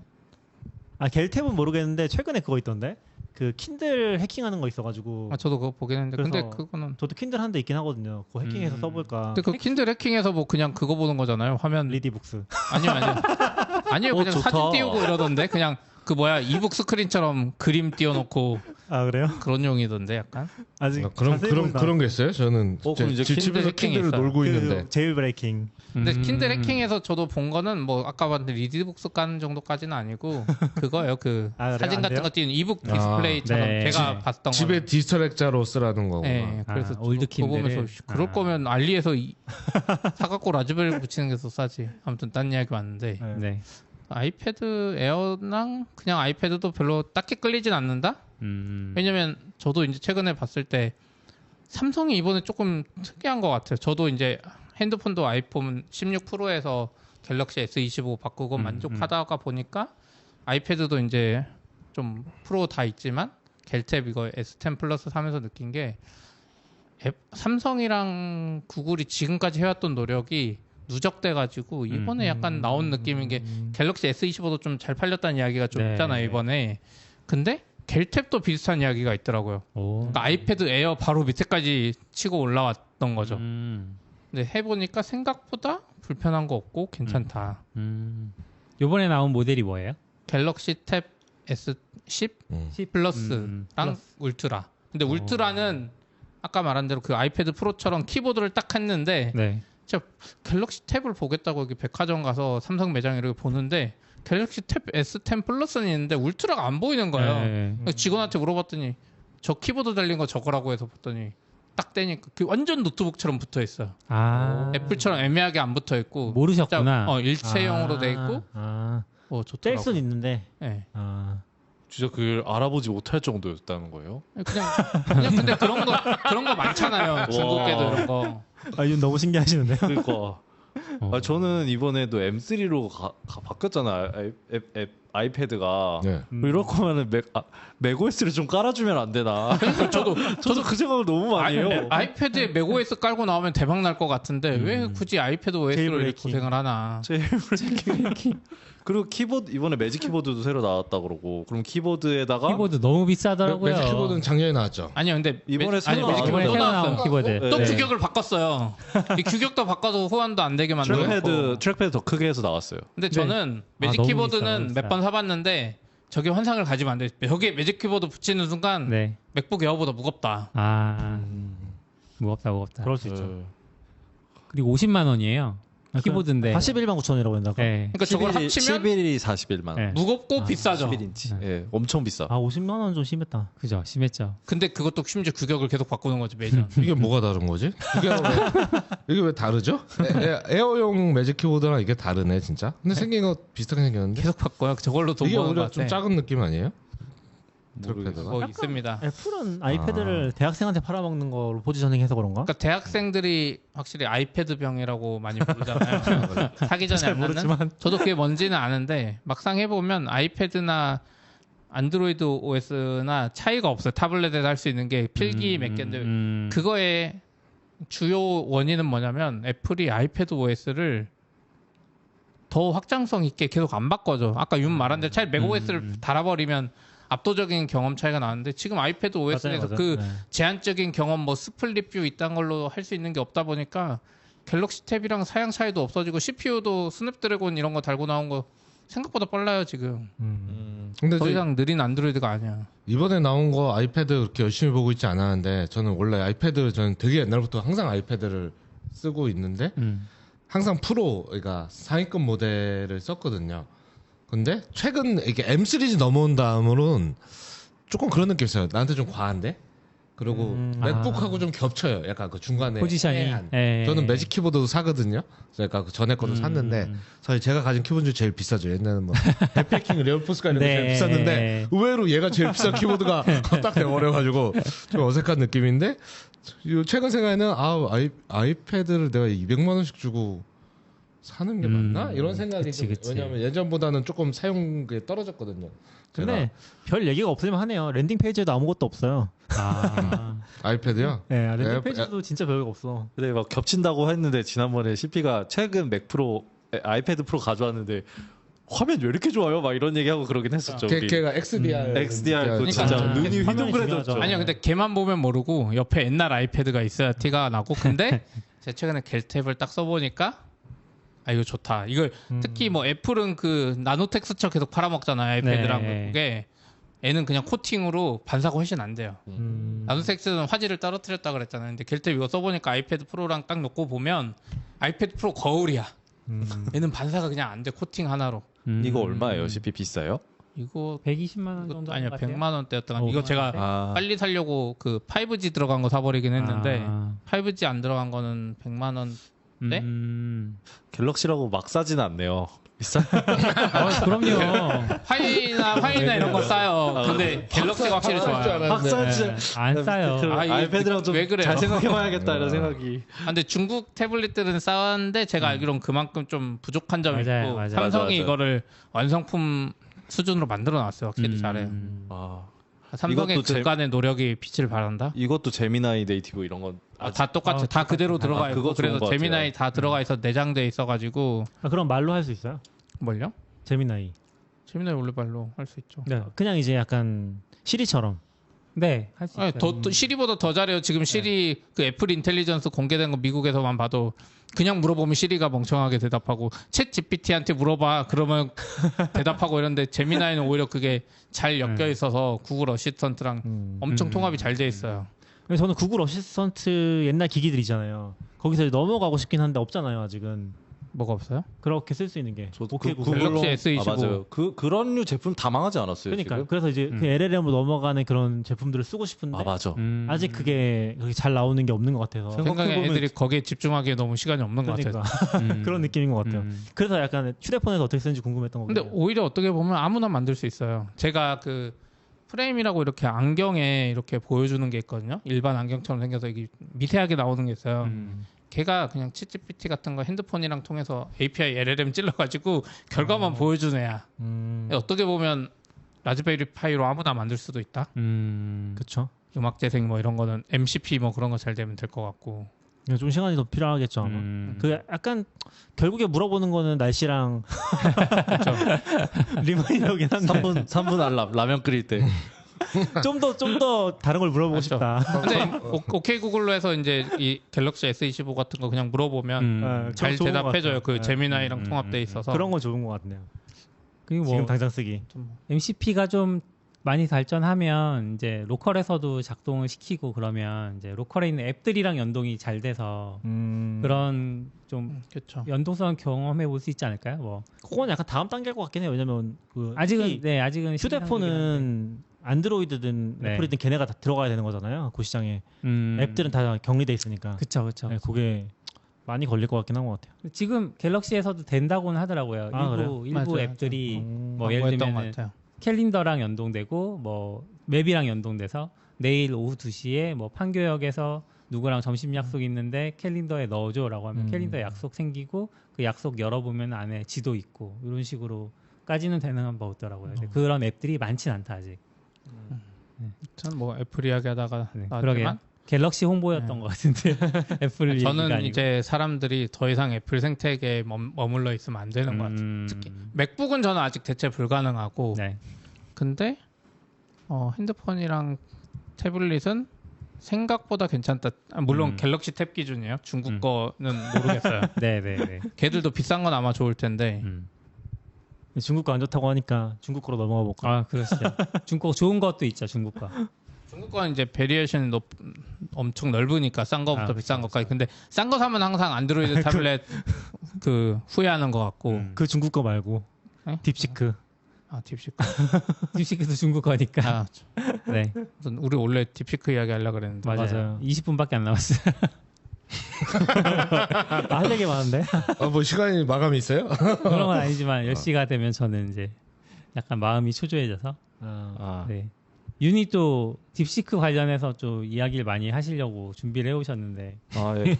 아니, 많이까지는 아니고 지금 그 딥시크에서 그 자기 오픈 인프라 인덱스라 그래가지고 자기들이 사용하는 그 오픈 그 레포지토리 같은 걸 오픈 소스화 했거든요. 근데 그게 문서만 있는 거 아니에요? 문서랑 코드까지 다 같이. 코드도 같이 예, 들어가 예. 있어요. 오. 다 코드도 있고 막 자기 어이구. 자기 그 프로파일링 그 뭐 성능이 개선됐으니까 그 성능에 대한 프로파일링 그 덤프까지도 다 올려놨더라고요. 원하면은 알아서 분석해 프로파일링해서 봐라. 우리 네. 이렇게 타이트하게 시스템 없이 잘 유틸라이제이션 좋게 썼다 이런 거 그런 식으로 되어 있긴 했었어요. 그래서 되게 인상 깊고 개인적으로 전 이걸 왜 들여다봤냐면은 저도 이제 원래 ML 쪽 계속 일을 했지만 또 인프라도 했지만 LLM 넘어가면서 완전 미지의 영역이 되긴 했거든요. 그 LLM 인프라, LLM을 서빙하는 인프라 말이죠. 그렇죠. LLM을 서빙하는 뭐 챗GPT부터 인프라부터는 거의 미지의 영역이고 도대체 어떤 짓을 하는지 저도 잘 알 수가 없었는데 그래도 딥시크가 서비스가 어느 정도 챗GPT 비슷한 성능이 나오고 실제 서비스도 하잖아요. 그리고 심지어 앱스토어나 이제 안드로이드도 그랬을 것 같은 거 1위까지 찍었었죠 미국에서. 맞아요. 화제성 때문에 뭐 걔 지금도 사람들이 얼마나 쓰는지 모르겠지만 그래서 찍었고 근데 얘네들이 자기네들이 그 어떤 엔지니어링을 했는지 약간 오픈 소스 진영에 약간 그 바람을 일으키기 위해서 자기 걸 공개했고 읽어보면서 되게 멋지다라는 생각했어요. 그냥 야 뭐 약간 AI 패권 전쟁 이런 건 모르겠고 그냥 이분들이 얼마나 엔지니어링 쪽으로 되게 열정 있는 분인가를 약간 느껴지는 것도 있긴 했었던 것 같아요. 네, 그래서 한번 얘기를 해보면 좋겠다라고 생각해서 저도 이제 자세히 이해하는 건 아니고 여기 내용들이 잠깐 모델링 쪽에 최적화 혹은 되게 GPU와 맞닿아 있는 그 커널 쪽에 최적화 혹은 네트워크 카드의 통신 쪽 최적화, 메모리 액세스 막 이런 것들이 많이 들어가 있어서 저도 일종의 어플리케이션 만드는 그 소프트웨어 엔지니어이기 때문에 자세히 이해는 못했지만 그래도 이런 류의 최적화를 하는구나. 그리고 내가 더 빠르게 만들기 위해서 이런 식으로 계속 디깅 해겠구나 이런 걸 이해할 수 있어서 되게 재밌는 공부였던 것 같아요. 근데 자세히 이해는 못했어요. 뭐 더 자세히 이해하려면은 시간 갖고 하나하나씩 논문도 읽고 그렇게 해야 될 것 같기는 하다라고 생각을 하고 그래도 제가 링크 공유해놨는데 한번 보시면은 이제 처음에 얘네들이 소개를 하는데 어떤 식으로 소개하냐면 우리는 되게 작은 팀이다, 타이니 팀이라고 하고 그 AGI 탐색에 도전하는 작은 팀이고 2025년 4월 20일부터 매일 하나씩 5개의 레포지토리를 공개하겠다라고 하고 마지막에 그 원몰딩에서 총 6개가 공개가 되긴 했어요. 원몰딩 했죠. 네. 그리고 되게 멋있게 느껴지는 건 우리가 뭐 대단하다는 걸 주장하기보다는 단순히 개발자로서 우리의 진전을 투명하게 공유하고 싶다라는 걸 했고 뭐 다 믿을 수는 없겠지 어쨌든 나름 진정성 있게 이런 의도를 했고 그리고 우리는 그리고 실제 프로덕션에서 테스트를 거친 거고 공허한 소리가 아니라 진짜 우리의 작은 꿈을 앞으로 나가게 만든 진지한 코드다 이런 식으로도 말했고 되게 멋있지 않아요 벌써? 멋있습니다. 네. 그리고 이것도 멋있었어요. 그리고 왜 이런 걸 하냐 그럼 그 공동체 추진력이 돼 이 여정이 가속화 되기 때문이라고 하고 매일 새로운 변화가 시작될 것이고 약간 그 커뮤니티 기반 혁신을 위해서 이런 걸 한다. 그리고 뭐 우리 서로 열정을 나누고 지식을 공유하자. 막 이런 식으로 써놨었어요. 물론 뭐 그런 거 되게 재밌더라고요. 예, 어쨌든 그렇게 뭐 화두를 꺼낸다는 것 자체가 어디까지 진심 뭐 약간 자기네 오픈 소스에서 뭐 그걸 힘을 얻어가지고 패권 경쟁을 하는 걸 수도 있지만 어쨌든 오픈소스 진영을 보면 이런 공개를 해준다는 것 자체는 좋은 거 아닌가라는 생각하게 됐습니다. 그랬고 얘기 시작이었어요. 그래서 이제 첫 번째 공개된 게 플래시 MLA라는 게 공개가 MLA라는 게 공개됐는데 이게 상당히 그 머신러닝 쪽의 내용이긴 해요. 지금 그 LLM이라는 게 트랜스포머 모델이 엄청 커진 구조이거든요. 근데 그 트랜스포머 모델에 그 어텐션 레이어라는 부분이 있어요. 여기서 좀 슬슬 어려워지는 느낌이긴 한데 네. 근데 그 어텐션 레이어의 메모리를 되게 효율적으로 쓰기 위해서 여러 가지 작업을 한 거를 이제 공개를 해준 거예요. 왜 그 레이어만 그렇게 효율적으로 하는 거예요? 왜 그 레이어만 효율적으로 그 레이어가 왜 타겟이었는지가 궁금해요. 저도 그게 왜 타겟인지는 잘 모르겠지만 거기가 메모리가 제일 많이 사용하는 부분이었지 않았을까 생각하기는 해요. 그래서 MLA가 뭔데요? 그 멀티 헤드 레이턴트 어텐션. 근데 이거를 알려면은 이 어텐션 레이어라는 걸 이해하긴 해야 될 거예요. 그러니까 뭔가 레이어의 이름이에요. 그 어텐션이라는 게 원래 그 모델에서 쓰던 어떤 맞아요. 이렇게 컴포넌트 뭐 쉽게 얘기하면 그런 부분인데 어쨌거나 뭔지 모르지만 멀티헤드 라텐드 어텐드다 이건 어텐션 거네요.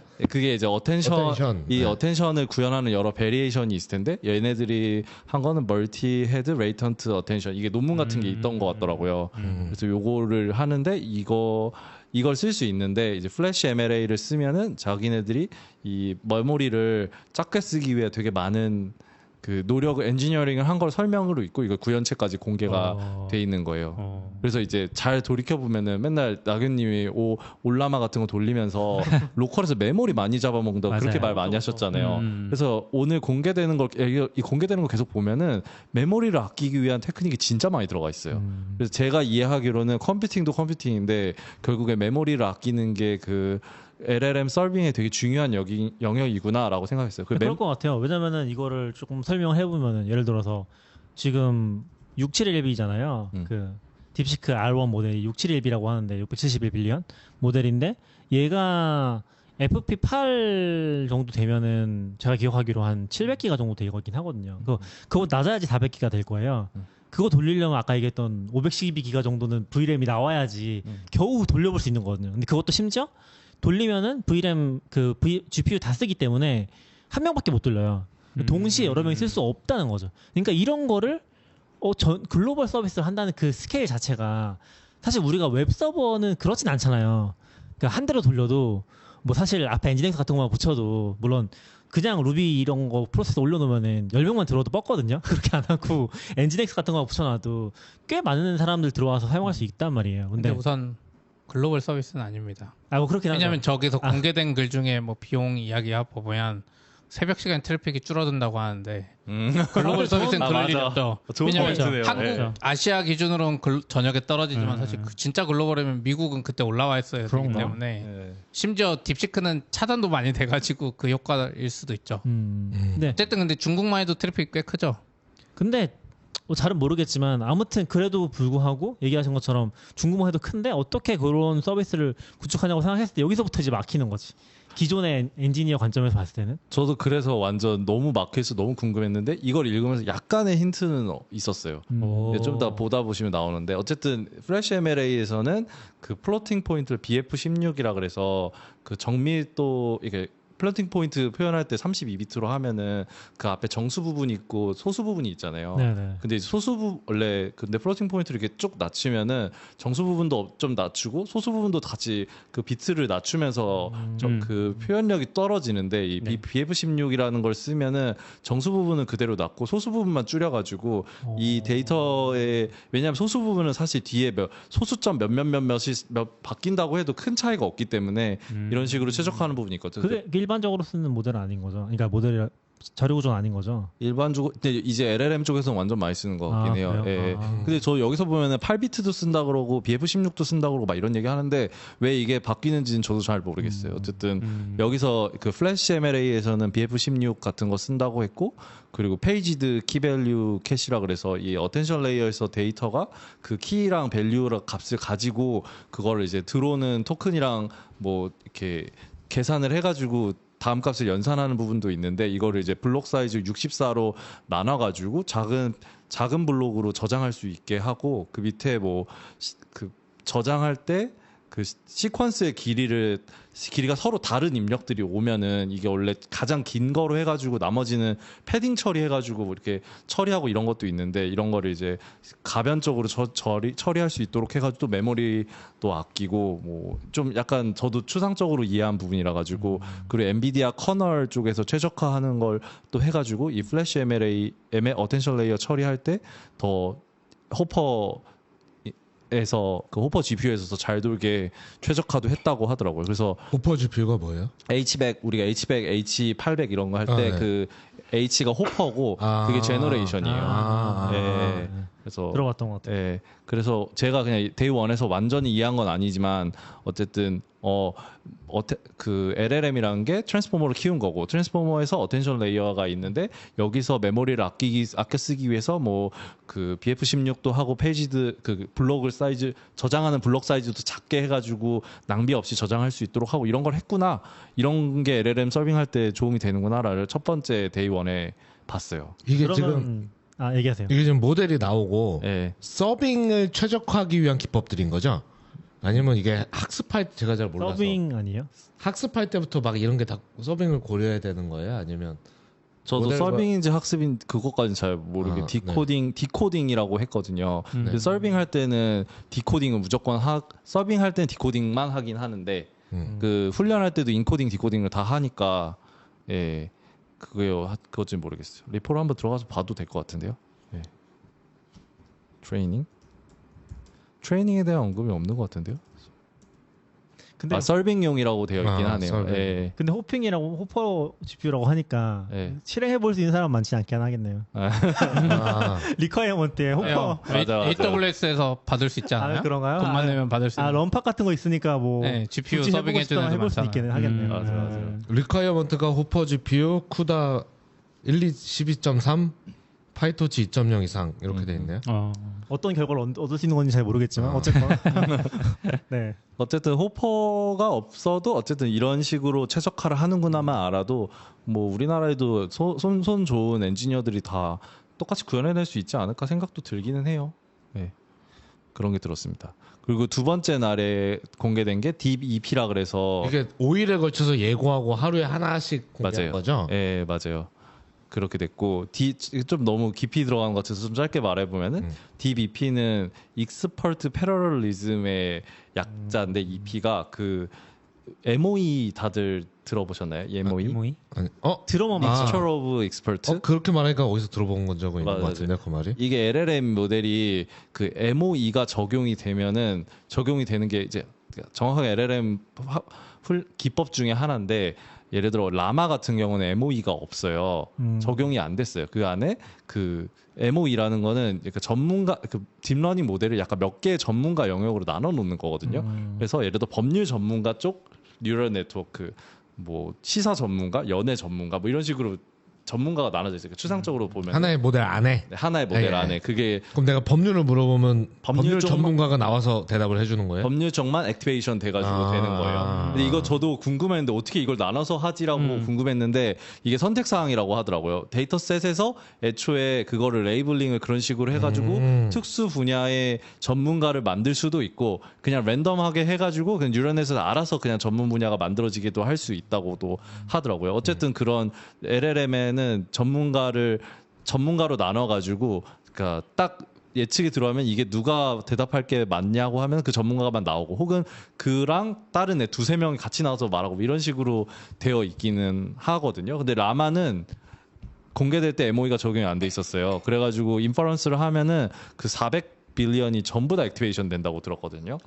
근데 그 딥시크는 MOE가 적용이 돼가지고 네. 671빌리언이지만 실제 액티베이션은 37빌리언만 된대요. 전문가가 몇 개로 나눠져 있어가지고 전체 모델을 쓰더라도 실제로 그리고 하나 또 궁금한 거는 그게 그 우리가 로컬 LLM 할 때도 레이어를 로딩 하잖아요. 네. 예를 들면 뭐 72B 모델이면은 뭐 한 50개 정도 레이어가 있어서 거기서 이제 예를 들어 메모리가 VRAM이 초과되면은 그 일부를 이제 램에다 올려놓고서 오프로드 한다고 표현하던데 그렇게 섞어 쓰잖아요 레이어를. 그 레이어 단위로 쪼개지는 거예요 그게? 그거랑은 좀 다른 건가요? 저도 정확하게 레이어를 어떻게 쪼개지는 모르겠는데 이 딥 EP가 그 익스퍼트 패러럴리즘이거든요. 그래서 그 전문가를 다른 GPU에 배치도 하기도 하고 혹은 그게 이제 인터 노드 GPU인가? 잠깐만요. 그게 두 종류의 분산이 있어요. 같은 노드에 다른 GPU에 익스퍼트를 넣어놓는 게 있고 그리고 다른 노드에 GPU에 익스퍼트를 넣어놓는 게 있어요. 어쨌든 그렇게 해서 어쨌든 얘기를 해보면은 그 익스퍼트를 GPU별로 분산할 수 있어요. 그래서 라그님이 궁금해하시는 건 도대체 그 큰 거를 어디에 메모리에 올려서 쓰냐가 네, 그쵸, 궁금하신 거잖아요. 근데 왜냐면은 요거 얘기를 조금 해보면은 네. 근데 왜냐면 이게 왜 궁금하냐면은 제가 4090이 VRAM 24기가잖아요. 근데 이거 지금 여기서 쓰는 H800이 VRAM이 80기가밖에 안 돼요. 80기가니까 사실 VRAM 자체가 얘가 막 혁신적으로 막 1테라 이렇게 되는 게 아니니까 거기서 이게 쉽진 않은 도전인 것 같다라는 게 하나 느껴지고 그리고 아까 좀 더 설명이 필요할 것 같은데 윤이 말한 것처럼 이게 하나의 노드에 이게 GPU가 여러 개 있고 그쵸? 그래서 한 8개 있다고 나왔죠. 네, 그래서 하나에 이제 640기가 정도 있다고 생각하면 될 것 같은 것 같아요. 네. 그렇게 이해를 하고. 그래서 저도 이거를 보면서 이제 약간 추측을 하는 거죠. 그거를 이 전체 뭐 672빌리언짜리 모델이라고 한다고 치면은 이게 MOE로 돼 있으면 익스퍼트별로 나눠져 있을 거고 그 외에 다른 레이어들도 있을 건데 어쨌든 그 다른 GPU에다가 다 쪼개가지고 넣어놓는구나를 알게 됐어요. 그리고 이 두 번째 날 공개된 게 딥 EP인데 이게 커뮤니케이션 라이브러리거든요. 저도 궁금해서 보니까 그 익스퍼트를 여러 GPU에 분산해 놓으면은 GPU끼리 엄청나게 많은 커뮤니케이션이 발생을 한다고 하더라고요. 통신을 엄청 많이 한대. 걔네들끼리 네트워크를 엄청 많이 태워야 되고 그 네트워크를 빨리 태우기 위한 라이브러리예요. MOE를 도입을 하면요. MOE 모델을 여러 GPU에서 나눠서 넣는 상황에서 그러니까 그 모델을 여러 GPU에 쪼개서 올려 놓으면은 이걸 연산을 할 때 이 GPU끼리 통신이 엄청나게 많이 그러니까 저는 그럴 그게 수밖에 없겠네요. 궁금했는데 그 레이어라는 표현 정확한지 모르겠지만 그 엑스포트에서 끝나지 않는다는 거죠 결국에는. 그럴 것 같아요. 그러니까 왜냐면 제가 이게 왜 궁금했냐면은 만약 거기서 끝난다고 하면은 작은 모델 여러 개 올리는 거랑 무슨 차이가 있나라는 생각을 했거든요. 근데 그건 아니다. 그건 아니에요. 그건 아니고 작은 모델 여러 개 올리는 거랑은 아니고 왜냐면 그 또 설명 저도 잘 모르지만 MOE에 대해서 보려고 하니까 그 약간 그 모델을 고르는 레이어도 또 따로 있고 분명히 뭐 다른 부분도 있을 거라서 그냥 작은 모델 여러 개 하는 거랑 다를 거고 그리고 그냥 저도 좀 상상인데 작은 모델을 여러 개 하는 것보다 어쨌든 크게 하나의 모델로 학습을 해놓고 그걸 쪼개 놓으면은 후자가 훨씬 더 잘할 것 같기는 해요. 그냥 네네네. 개미 뭐 1억 마리랑 사람 한 명이랑 뭐 이런 차이 아닐까요? 얘기를 들어보면은 약간 그런 상상이 되긴 하네요. 그러니까 어떤 상상이냐면은 이게 막 제가 봤던 거는 MOE가 뭔지도 몰랐지만 MOE가 좋냐 안 좋냐 막 이런 논쟁들이 있었다는 거를 보긴 했었거든요. 그렇게 봤을 때 근데 윤이 지금 아키텍처 설명해 주는 거 봤을 때 아마도 상용 서비스들에서는 이런 아키텍처를 굉장히 적극적으로 차용하고 있을 가능성이 높겠네요. 저도 그렇게 우리한테 안 보이는 그 아래에서. 저도 그렇게 생각해요. 왜냐면 MOE가 이 메모리 사이즈를 키우는 걸 어느 정도 극복해냈다는 기술이라는 걸 들었긴 했거든요. 그러면 익스포트 학습시킬 때 뭔가 여러 익스포트를 나누고 그 익스포트를 약간 적당한 사이즈의 GPU로 분산하고 대신에 우리가 집중해야 할 엔지니어링은 이 익스포트끼리 통신을 엄청 빠르게 할 수 있는 거에 집중을 한 거구나를 상상할 수 있었죠. 저도. 그래서 여기서 보면 인트라노드, 인터노드 서포트라고 돼 있거든요. 근데 인트라노드는 한 노드에 있는 같은 노드에 있는 GPU들. 아까 우리가 봤을 때 H800 GPU 노드가 8개 GPU라고 했었잖아요. 노드 하나당 H800 8대. 그렇죠. 걔네들은 이제 8대가 인트라 노드로 돼 있는 거고 그런 경우는 NV 링크라 그래서 NV 링크라고 해서 엔비디아에서 제공하는 네트워크 통해 가지고 엄청 빠르게 하는 거고 그리고 인트라 노드는 다른 컴퓨터잖아요. 이럴 때는 DRMA라 그래서 리모트 다이렉트 메모리 액세스인가? 그냥 그 메모리 쪽으로 바로 데이터를 쏠 수 있는 뭐 그런 기술이 있나 봐요. 요거를 써가지고 이제 다른 노드에 있는 메모리에도 엄청나게 빠르게 통신을 한다고 하더라고요. 그래서 이런 걸 최적화했구나를 좀 이해할 수 있었어요. 그래서 여기 대역폭에 어느 정도 어떤 보틀렉이 걸리는지 같은 표 같은 게 나와 있는 거군요. 그 대역폭 보면은 그 NV링크로 하면 150GB per second 나오고 맞나요? 예. 네.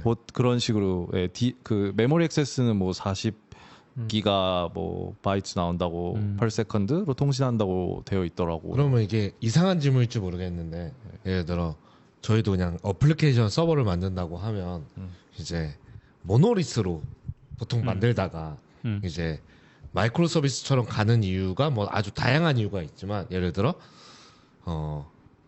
API만 늘어나면 되는데 어드민 서버도 같이 커지는 거죠. 그러니까 너무 커지니까 이걸 나눠 놓으면 어드민은 한 조금만 띄워놓고 API만 많이 뚫리고 이러면 되잖아요. 이런 것도 약간 그런 식의 조건인 걸까요? 예를 들어 법률 질문이 많이 나오면 법률 전문가가 이렇게 뭐 늘어났다가 이상한 대답인가? 오, 네. 정확해요. 아 그래요? 진짜 그게 밑에 똑같은 그 접근 방법이 나와요. 어떤 GPU가 분벼요. 그럼 그 GPU에 올라가 있는 메모리를 팩을 해가지고 다른 GPU에 똑같이 올린다고 해가지고 그 GPU를 HPA라고 한다고 할 수 있죠. 그렇게 해서 그 부하를 전문 용어 아니에요? GPU 부하를 분산한다. 근데 그걸 익스포트 단위로 분산하는 전략이 나와요. 여기서도. 그래서 제가 오늘도 하고 싶었던 얘기가 우리가 인프라에서 하는 접근들이 있잖아요. 그거를 되게 LLM 이 서빙에서도 많이 비슷하게 차용을 하고 있더라고요. 되게 신기하긴 했었어요. 그 부분에 대해서도. 네. 신기는 갑자기 한데 하늘에서 떨어진 기술은 아니니까. 맞아요. 네, 맞아요. 컨디션 위에 있는 거니까. 신기는 한데 인프라 엔지니어가 했을 것 같진 않다. 그런 느낌은 좀 있는 것 같아요.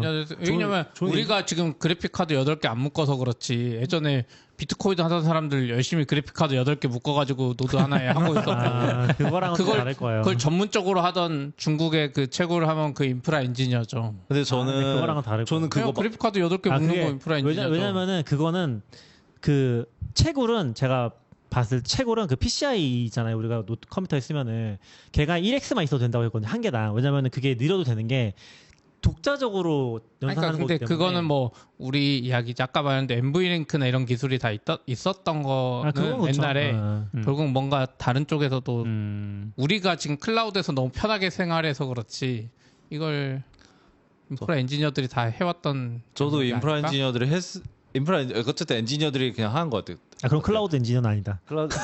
자기가 안 해주려고 저거 클라우드까지 잘 모르겠어요. 또 저희 안 해주시려고. 근데 얘네들이 원래 플라이하이어잖아요. 얘네들이 그 딥시크 만드는 뭐 회사가. 근데 얘가 하이 프리퀀시 뭐 트레이딩 하는 회사인데 초고단타 예전에 초고단타?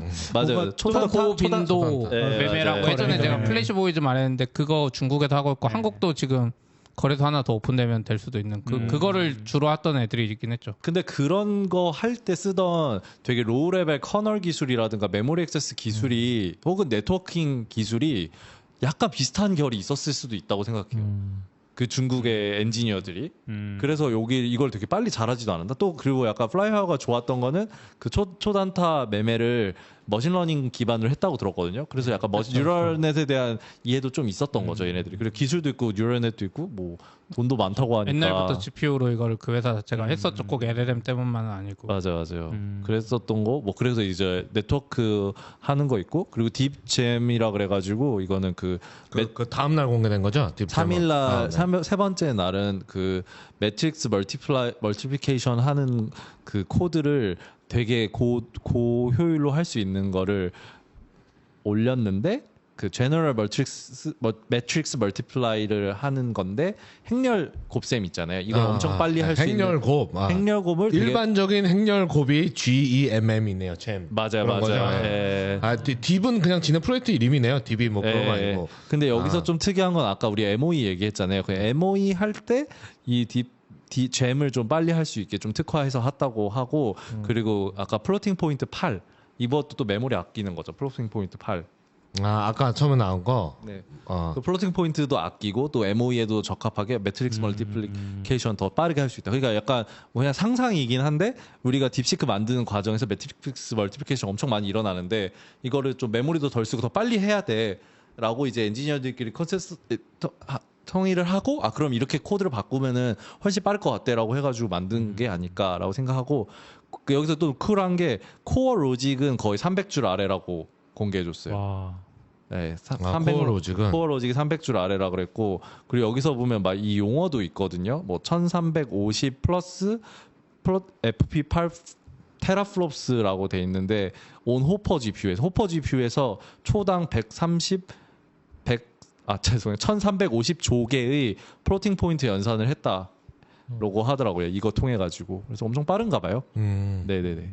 그게 이제 세 번째 거고 그리고 네 번째 날은 이제 그 패러럴 그 병렬 처리할 때 최적화된 거 공개해 줬고 원래 그 듀얼 파이프라인이라 그래 가지고 그 머신러닝 훈련할 때 그 포워드로 한번 훈련하고 백워드로 한번 다시 훈련하고 이렇게 왔다 갔다 하는 부분이 있거든요. 근데 그거를 빈틈없이 할 수 있는 그런 컴퓨테이션 파이프라인 같은 것도 공개가 됐어요. 그래서 자기 훈련도 좀 가속화하고 그리고 그날 세 개가 공개했는데 EPLB라 그래가지고 아까 아웃사이더님이 말하신 그 익스퍼트를 GPU에서 로드 밸런싱 해가지고 고르게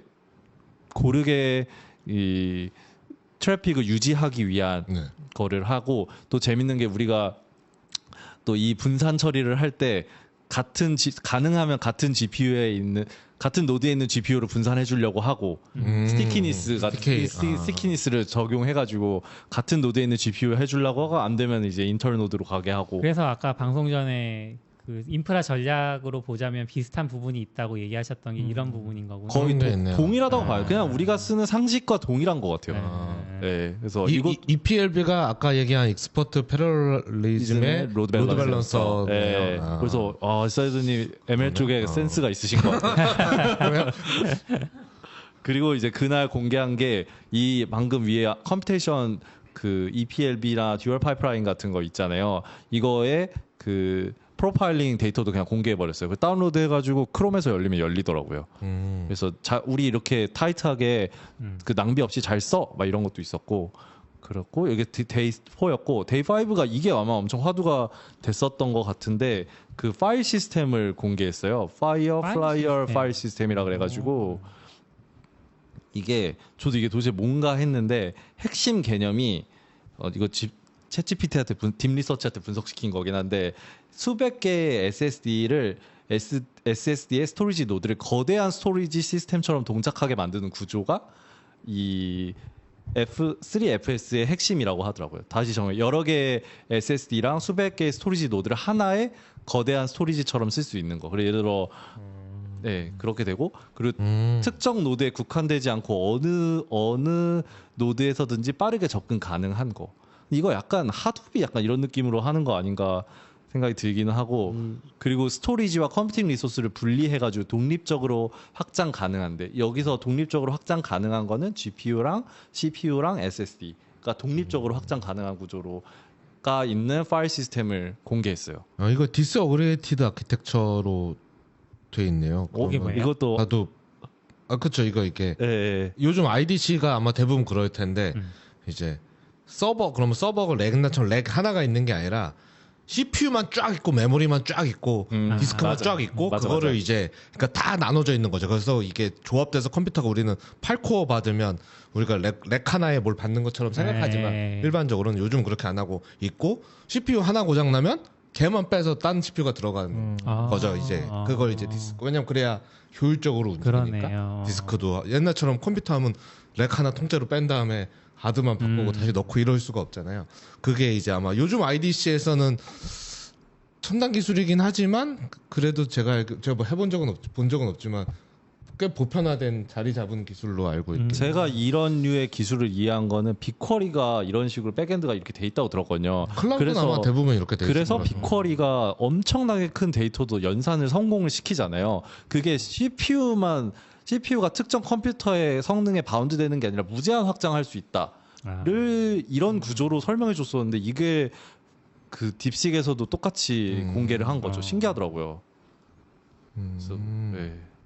S3랑 이름 비슷하게 F3개 써가지고 3FS 어쨌든 근데 쟤는 좀 더 그 SSD랑 네트워크 성능을 최대한 활용하기 위해서 약간 IDC에 특화된 환경을 만든 거죠. 어떻게 보면 클라우드 환경에서 한 게 아니라 그리고 되게 스케일러블한 구조로 SSD를 쓸 수 있게 한 거죠. 근데 저희도 이제 회사에서 그 LLM 모델 서빙 해보려고 띄워보려고 하는데 그냥 디스크에 막 200기가짜리 파일을 메모리에 올리는 것만 해도 잘 안 되죠. 엄청 쉽지 않잖아요. 근데 이게 막 여러 대가 뜬다고 하고 막 HPA나 CA를 한다고 하면은 어쨌든 하다가 어려운 용어 쓰다 또 뜨끔했어요. 그렇게 한다면 그것 자체가 어려운데 근데 이제 설명을 넘어가야 되는 거 아닐까 그렇게 넘어가는 거? 네, 죄송합니다. 네, 근데 우리는 그러고 디스크 쪽이 이제 병목이겠구나라는 얘기를 했었잖아요. 근데 그런 점에서 이런 것들도 개발되지 않았을까라는 상상을 했습니다.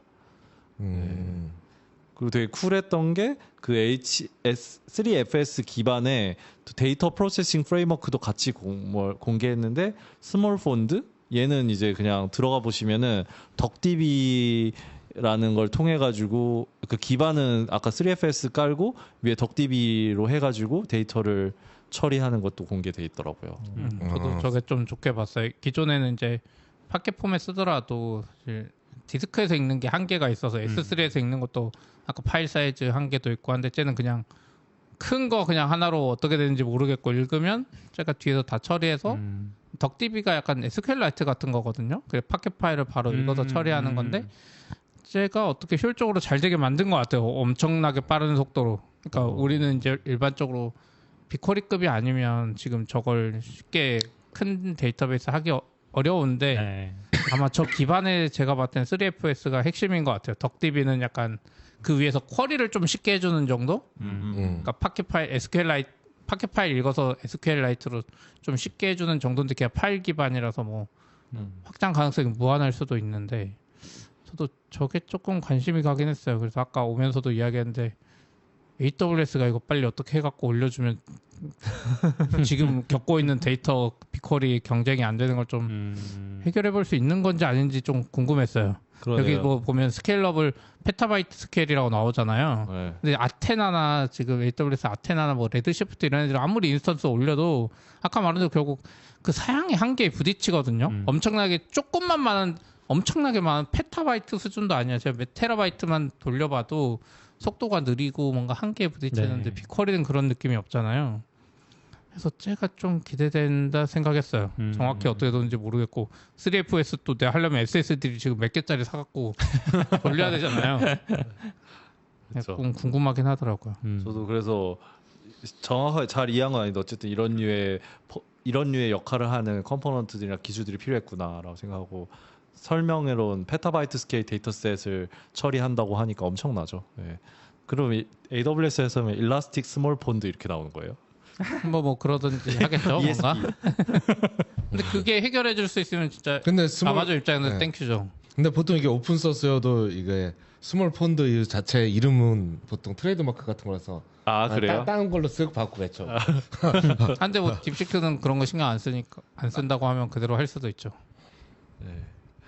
10가지가 이제 5개 다 공개되고 이제 마지막 one more thing으로 나왔던 게 이제 인퍼런스 시스템 오버뷰인데 이것도 엄청 화두가 많이 됐는데 인퍼런스가 서빙하는 네 맞아요. 서빙 시스템 오버뷰인데 이게 되게 화두가 됐던 게 이제 설명을 좀 들어보면은 뭐 마지막에 한 거는 뭐 아까 말한 그 익스퍼트 패러럴리즘이라든가 아까 그 커뮤니케이션 더 빠르게 하는 오버랩 시켜가지고 커뮤니케이션 오버랩 시켜가지고 더 빨리 하는 기술이라든가 로드 밸런싱 같은 거 해가지고 뭐 이런 설명 같은 걸 하고 마지막에 우리가 H800 노드에서 초당 73K 인풋 73,000개 예, 73,000개 그리고 아웃풋으로는 14,000개의 토큰을 처리하는 거를 초당 7만 인풋 14,000 아웃풋 토큰 처리하는 거를 달성을 했고 이걸로 우리가 딥시크를 서빙을 하니까 코스트 프로핏이 545%라고 이익률이 545%라는 거죠. 네, 그러니까 그쵸. 정리하면 H800 노드 하나에서 네. 이 H800 노드 하나가 8개 있어요. 노드라는 건 H800 GPU가 8개 들어 네, 그렇죠. 예. 거를 이제 한 노드라는 거죠. 그러니까 그 노드 하나로 H800 그죠. 근데 그 H800 8개에서 예. 1초에 인풋이 73,000개, 예. 아웃풋이 14,000개를 처리한다. 그쵸. 라는 거죠. 네. 근데 H800이 제가 아까 찾아보니까 대충 한 3천만 원이고 8개 있으면 지금 2억 4천? 2억 4천. 278개가 최대라고 했으니까 2,224개가 필요한 거네요. 얼마라고요? 3천만 원? 하나에 3천만 원. 그래서 제가 대충 계산해 보니까 아까 낙교님이 뭐 겨우 이 정도라고 말했는데 한 8천억 되는 거예요. 아니요. 제가 겨우 이 정도라고 한 거는 300대로 돌렸다고 생각을 한 거죠. 예. 300대도 300. 그러니까 H800 300대로. 300대였어도 1,000억인데 어쨌든 노드였으니까 그렇긴 그게 한데. 결국 겨우 8천억으로라고 말하는 거랑 비슷한 게 약간 겨우 8천억이라고 한 건 아니고 두 개 다 스케일이 다르죠. 8배가 다른데. 그리고 이제 제가 말한 거는 갑자기 그 생각 나네요. 데이터도 겨우 30조 약간 옛날에 그런 얘기하잖아요. 약간 스케일이 다르고 그건 제가 잘못 이해한 부분이고 어쨌건 그렇게 보니까 그러면 뭐 좀 더 그럴 수 있지 않나 라는 생각이 하나 들었고 그리고 여전히 신기하긴 한 것 같아요. 어제 글로벌 서비스에서 이거 돌아간다는 게 그 안에서 굉장히 잘 분산되어 있는데 여기도 지금 윤님 얘기를 들으면서 조금 더 잘 이해하게 되긴 했는데 예를 들면 제가 이해하는 추상화 단위로는 도커 단위로 어떻게 쪼개져 있을까? 예를 들면 라우터가 그런 개념에서 있고 라우터가 있을 거 아니에요. 모델 레이어들도 사실 하나당 하나로 우리 추론 서비스 하는 거 보면은 하나가 도커로 올라가 있는 그런 개념일 수 있을 거 아니에요. 그렇게 분산이 되거나 확장을 하거나 뭐 쿠버를 쓸지는 모르겠지만 쿠버를 안 쓸 수도 있고 아예 안 쓸 것 같긴 하지만 그런 식으로 돼 있을 거 아니에요. 그렇게 구조를 보면은 훨씬 더 이해가 잘 될 것 같긴 하다.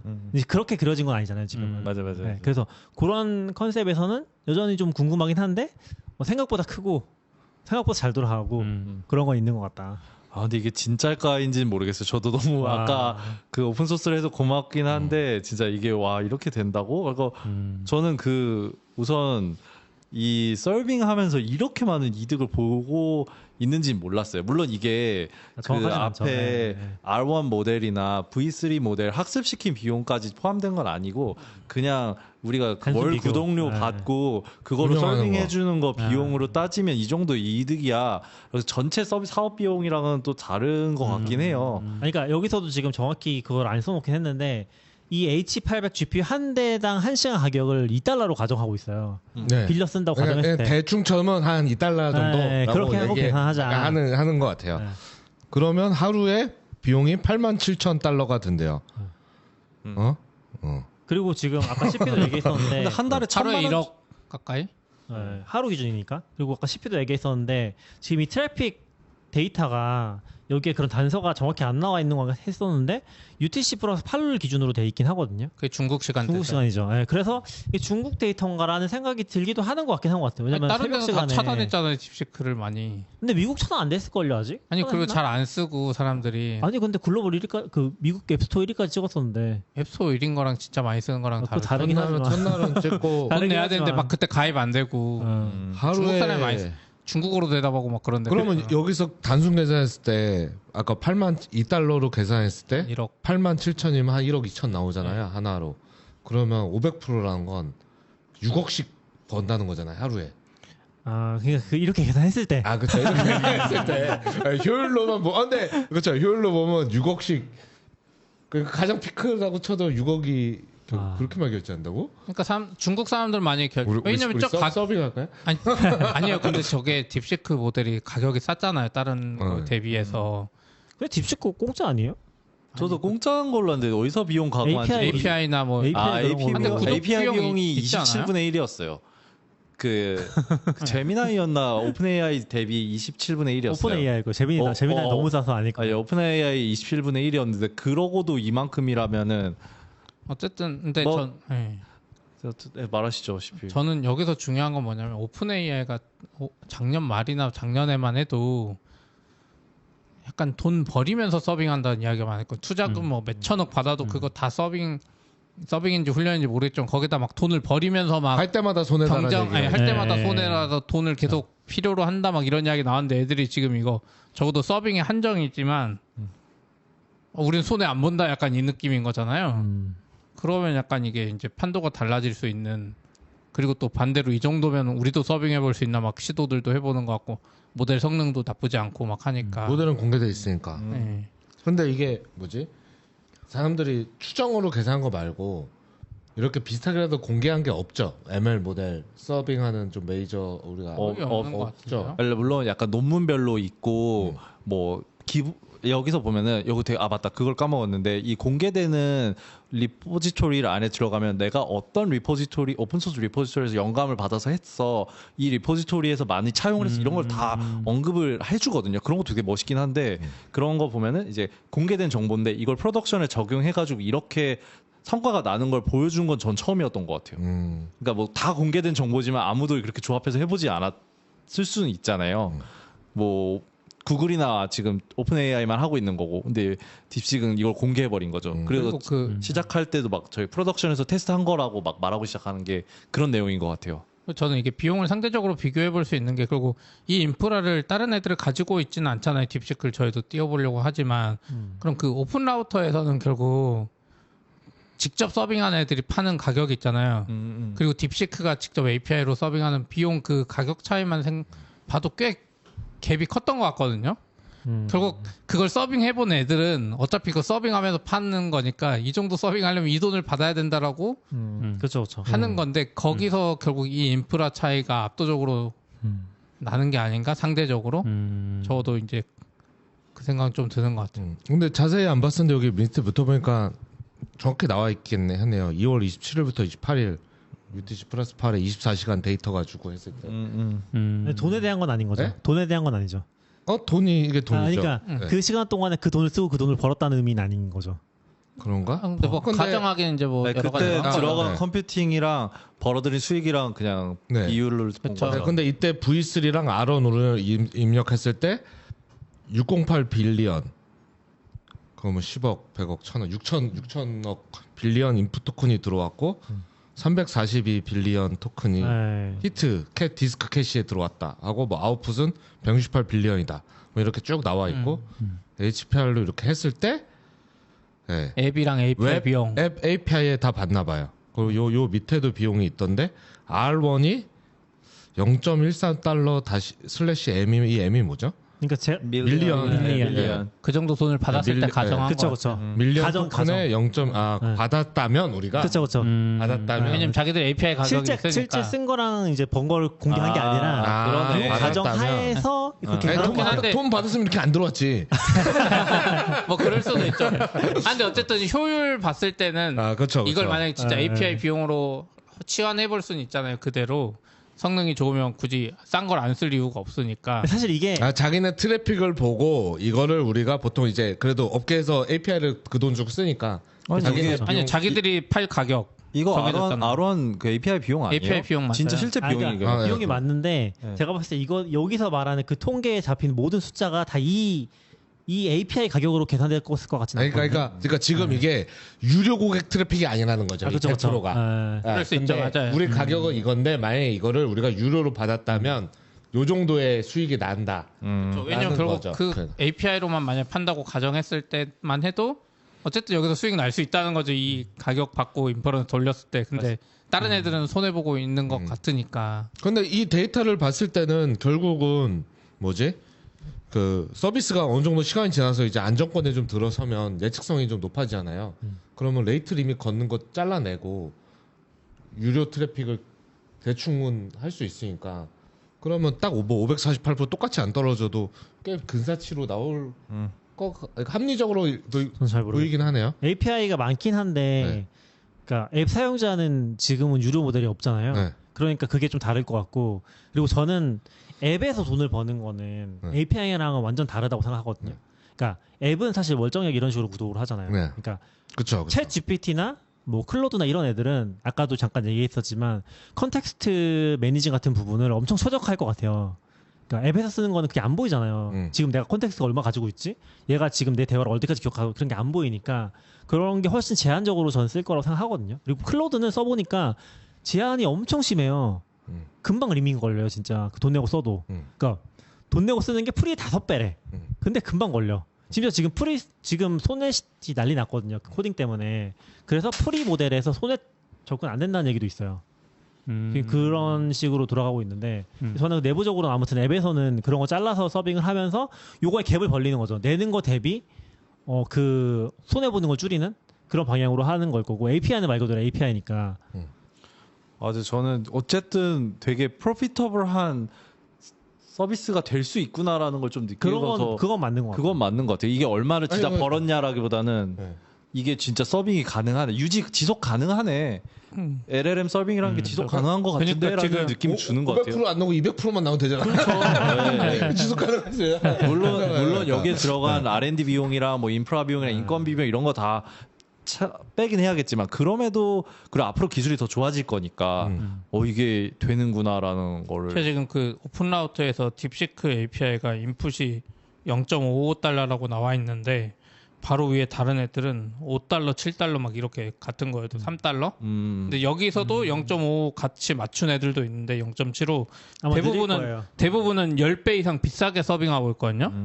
그러면 만약에 이게 뭐 이제 오픈했으니까 그걸로 돌려서 다른 애들도 비용 낮췄을 수도 있는데 이게 10배 비용 차이 나는 걸 수도 있죠. 그냥 대충 돌리면. 예, 그래서 클로드도 만약에 10배만 가격 줄일 수 있으면 아까 말한 대로 리밋도 덜 걸고 할 수 있을 텐데 그게 약간 못 따라왔을 수도 있고 이미 했을 수도 있고. 지금 돈 제일 잘 버는 건 클로드일 거예요. 왜요? 클로드는 그럼 본인 개발자 기준 아니에요? 아니 개발이 제일 많이 쓰고 있어요. AWS 같은 아니, 거 잘 그거- 보는 거 아닌가 또. 왜냐면 돈은 많이 그걸 인퍼런스 할 때마다 돈을 버리고 있으면 사실은 버는 게 아닐 수도 있죠. 클로드가 이렇게 효율적으로 있는지 모르죠. 공개를 안 해주니까. 모르죠. 왜냐면 더 잘 근데 이제 1000%일 수도 있어. 클로드. 안에서 싸우고 있을 수도 있죠. 거봐, 내가 출력하려고 했지. 그렇죠. 이거 봐, 얘네들은 여기서 돈 벌고 있는데 우리는 반대로 1억씩 버리고 있잖아. 이럴 수도 지금 있죠. 여기서 10%만 줄였으면 우리가 지금 이런 얘기 그래서 제 괜찮아요. 투자금 있으니까. 회사 동료가 얘기해 줬는데 그 중국 엔지니어들이 이 최적화를 진짜 잘하신대요. 미국 엔지니어들은 리서치나 이 스케일 키우는 걸 잘하는데 최적화는 좀 뭔가 뭐 기름이 많이 나온 나라서 그런지 어쨌든 아니요. 아니 그게 아니라 들었고. 아니, 그게 아니라 투자자들이 돈을 AWS랑 구글이랑 얘네들이 엔트로픽에 돈을 막 갖다 쏟아 부었잖아요. 오픈 AI랑. 그쵸. 근데 이 와중에 지금 모델 경쟁하고 있는데 저거를 할 수가 없었던 거고 저는 딥시크나 얘네들은 지금 GPU도 제한당했지 뭐 여기서 돈을 벌면서 할 수밖에 없었다. 심지어 그 딥시크 회사는 그 개인 소유의 그분 거잖아요. 맞아. 그러니까 더 아껴서 하는 거지. 그 여기는 H800이 자기 소유겠죠? 제가 듣기로는 거의 그런 걸로 것 같아요. 최소 자기 소유 아니면 그거 어디가 있어요? 최소 2,500대는 가지고 있다는 거잖아요. 그렇죠. 무슨 소리예요? 네. 2,500 엄청 많이 갖고 있다고 지금 뉴스 나지 오히려 않았어요? 그게 소문 아니에요? H800이라고 공개했는데 거짓말 하지만 H100 맞아, 다 그 말 있잖아 있죠. 막 이런 얘기도 하고 그러잖아요. 몰래 산 거 아니야. 중국 정부 와서 사갖고 준 거 아니냐 막 맞아요. 이런 이야기 있죠. 그리고 저 근데 이걸 보면은 막 플로팅 포인트 되게 낮게 쓰잖아요. FP BF16 쓰거나 FP8 16 올라마 기준에서 보면 굉장히 높은 거긴 거의 원본 모델인데. FP8 쓰잖아요. 네. 근데 실제로 H100이랑 H800의 성능 차이를 보잖아요. 그 성능 차이 나는 구간이 그러니까 약간 그거부터 얘기해야 돼요. H100이 더 좋은 거죠. H100이 더 좋은 그거부터 얘기하셔야 돼요. 가격도 더 비싸요. H100은 미국에서 그 미국의 우방만 살 수 있는 네. 그럼 중국은 H800은 살 수 있는 거예요. H800은 예전에 젠슨왕이 대중국을 위해 겨냥해서 만든 GPU예요. 성능을 절하했다고 왜냐면 했거든요. 미국 정부가 제한하니까 성능을 저하시켜서 판 거죠. 아 그럼 H100을 만들고 경량 모델로 H800을 만든 거예요? 경량이 아니라 성능을 저하해가지고 저가 저가 모델을 모델로. 중국용으로 만든 거예요. 근데 가격이 비슷하다나? 뭐 아니요, 그래도- 가격은 아까 보니까 꽤 많이 싸다고 했어요. 예. 그래서 중국에 팔 수 있는 건 H800이라고 들었었던 것 같아요. 근데 여기서 보면은 우리가 뭐 딥시크 같은 거 보면 막 플로팅 포인트 되게 낮게 쓰잖아요. 8도 쓰고 막 16도 쓰고 그러잖아요. 근데 H800이랑 H100의 성능 차이가 나는 게 플로팅 포인트 64일 때가 성능이 차이가 나거든요. 그래서 이게 엔비디아가 의도적으로 이렇게 한 건가? 아 정부를 속였다. 약간 그런 느낌이 좀 있는 거죠. 왜 알면서 그럴까? 거기서 보면은 차이 나는 게 그 인터 커넥션 밴드위스 차이가 좀 나고 그게 한 2배 차이 나거든요.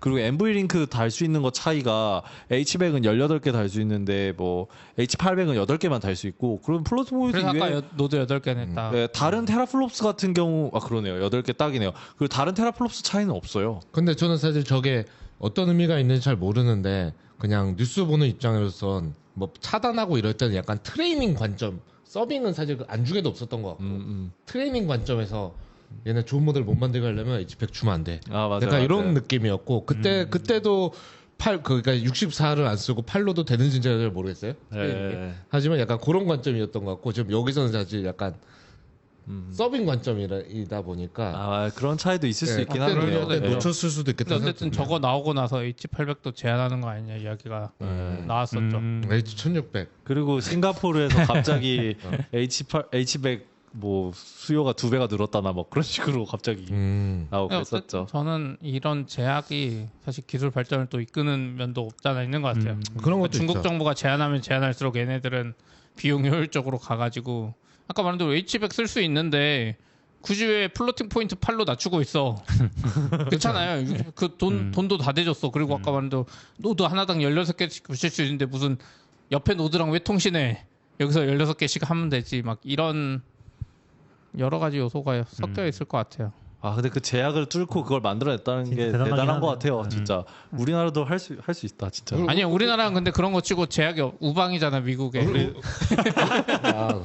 우리도 돈이 없어 근데. LTE랑 5G 빠르니까 초기 지연 속도 이런 거 솔직히 말하면 약간 덜 신경 쓰긴 하거든요. 근데 우리가 그쵸. 핸드폰이 극악이면 진짜로 그쵸. 최합수로 압축해가지고 맞아. 보내서 화면 띄우는 거 뭐 이런 거 연구하겠죠.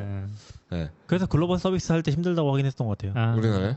그러니까 우리나라 서비스가 글로벌 나갔을 때 실제로 안 가보면 알 수 없는 거죠. 그쪽 통신 노하우가 환경 없는 거네요.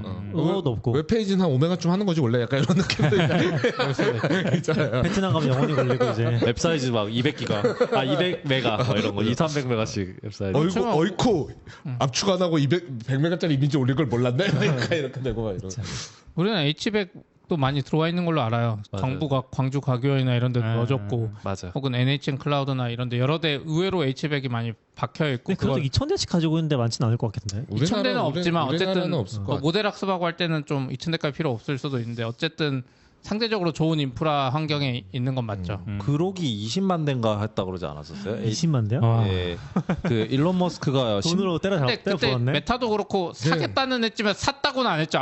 팔렸지는 않은 거 아니에요? 아니 그 그록은 그 20만 대라고 20만 대를 확보? IDC에다가 만들었어요. 자기네들 9개월 만에. 그래요? 그러고는 뭐 그래서 사실- 그록이 지금 그렇게 빠른가 봐요. 네, 맞아요. 저 그록 쓰는데 그록 짐 리서치 엄청 빨라요. 아 그렇구나. 그러고는 이제 시작이긴 하지만 사실 이제 미 정부나 다름없죠.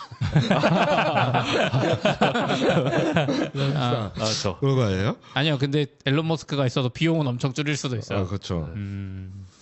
뭐라고? 근데 저는 얘네가 이거 저는 사실 모델 나왔을 때는 신기하긴 한데 잘 몰랐고 그다음에 인프라를 공개한다고 해서 참 기대를 했는데 짜잔 나왔는데 뭔 소리야 이게 하고 그쵸, 넘어갔거든요. 그쵸. 이거 아이씨 내가 기대한 인프라가 저도 아니네. 전혀 이해하는 그러고 약간 넘어갔는데 윤이 설명해 주니까 아 이게 무슨 의미인지 그러니까요. 조금 알겠네요. 네, 저도. 뭐 저도 잘 이해한 건 아니지만 어쨌든 제 지식선에서 최대한 이해해 보려고 해보고. 예. 그래서 저도 잘 모르니까 저걸 다 해볼 수 있나 싶다가 저는 이제 데이터 관심 많으니까 아까 그 스몰 펀드랑 이런 거 해보고 싶은데 이게 SSD를 몇 개 설치해야 저게 성능에 의미가 있는 거야 이런 아 이거를 근데 AWS가 해주길 기대해야 되나 싶기도 하고 예. 왜냐면 저게 잘 만들면 빅쿼리의 비용이나 이런 왜냐면 여기도 데이터를 워낙 많이 로딩하고 막 쓰니까 약간 기대되긴 하는 것 같아요. 저게 진짜 기대되는 것 같아요. 전 개인적으로. 그렇죠. 만약 IDC에다가 SSD 깔고 S3FS 돌린 다음에 그렇죠.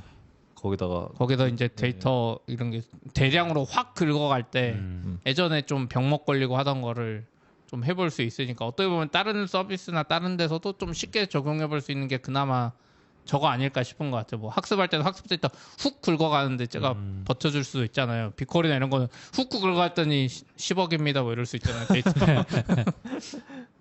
그래서 이거 공개됐으니까 이제 쓰는 곳도 나오지 않을까 생각도 드네요. 진짜. 전 빨리 AWS 해줬으면 혹은 다른 클라우드 중국 클라우드가 뭐 구현하고 있을 수도 있죠 저거. 뭐 그렇기도 하고 근데 저는 약간 이거 설명 듣고 나니까 이게 뭐 업계라는 게 뭐 한 회사만 갑자기 엄청 외계인 같은 기술을 쓰진 않고 접근 달라도 비슷하게 하니까 공개하면 안 됐지 사실 그 오픈 AI도 막 새 버전 나올 때마다 API 비용 막 토큰 계속 낮추잖아요. 네. 맞아요. 그러면 사실 상상으로는 이거 뭐 이 서빙 인프라에 뭐 했다 이런 생각은 많이 들었거든요.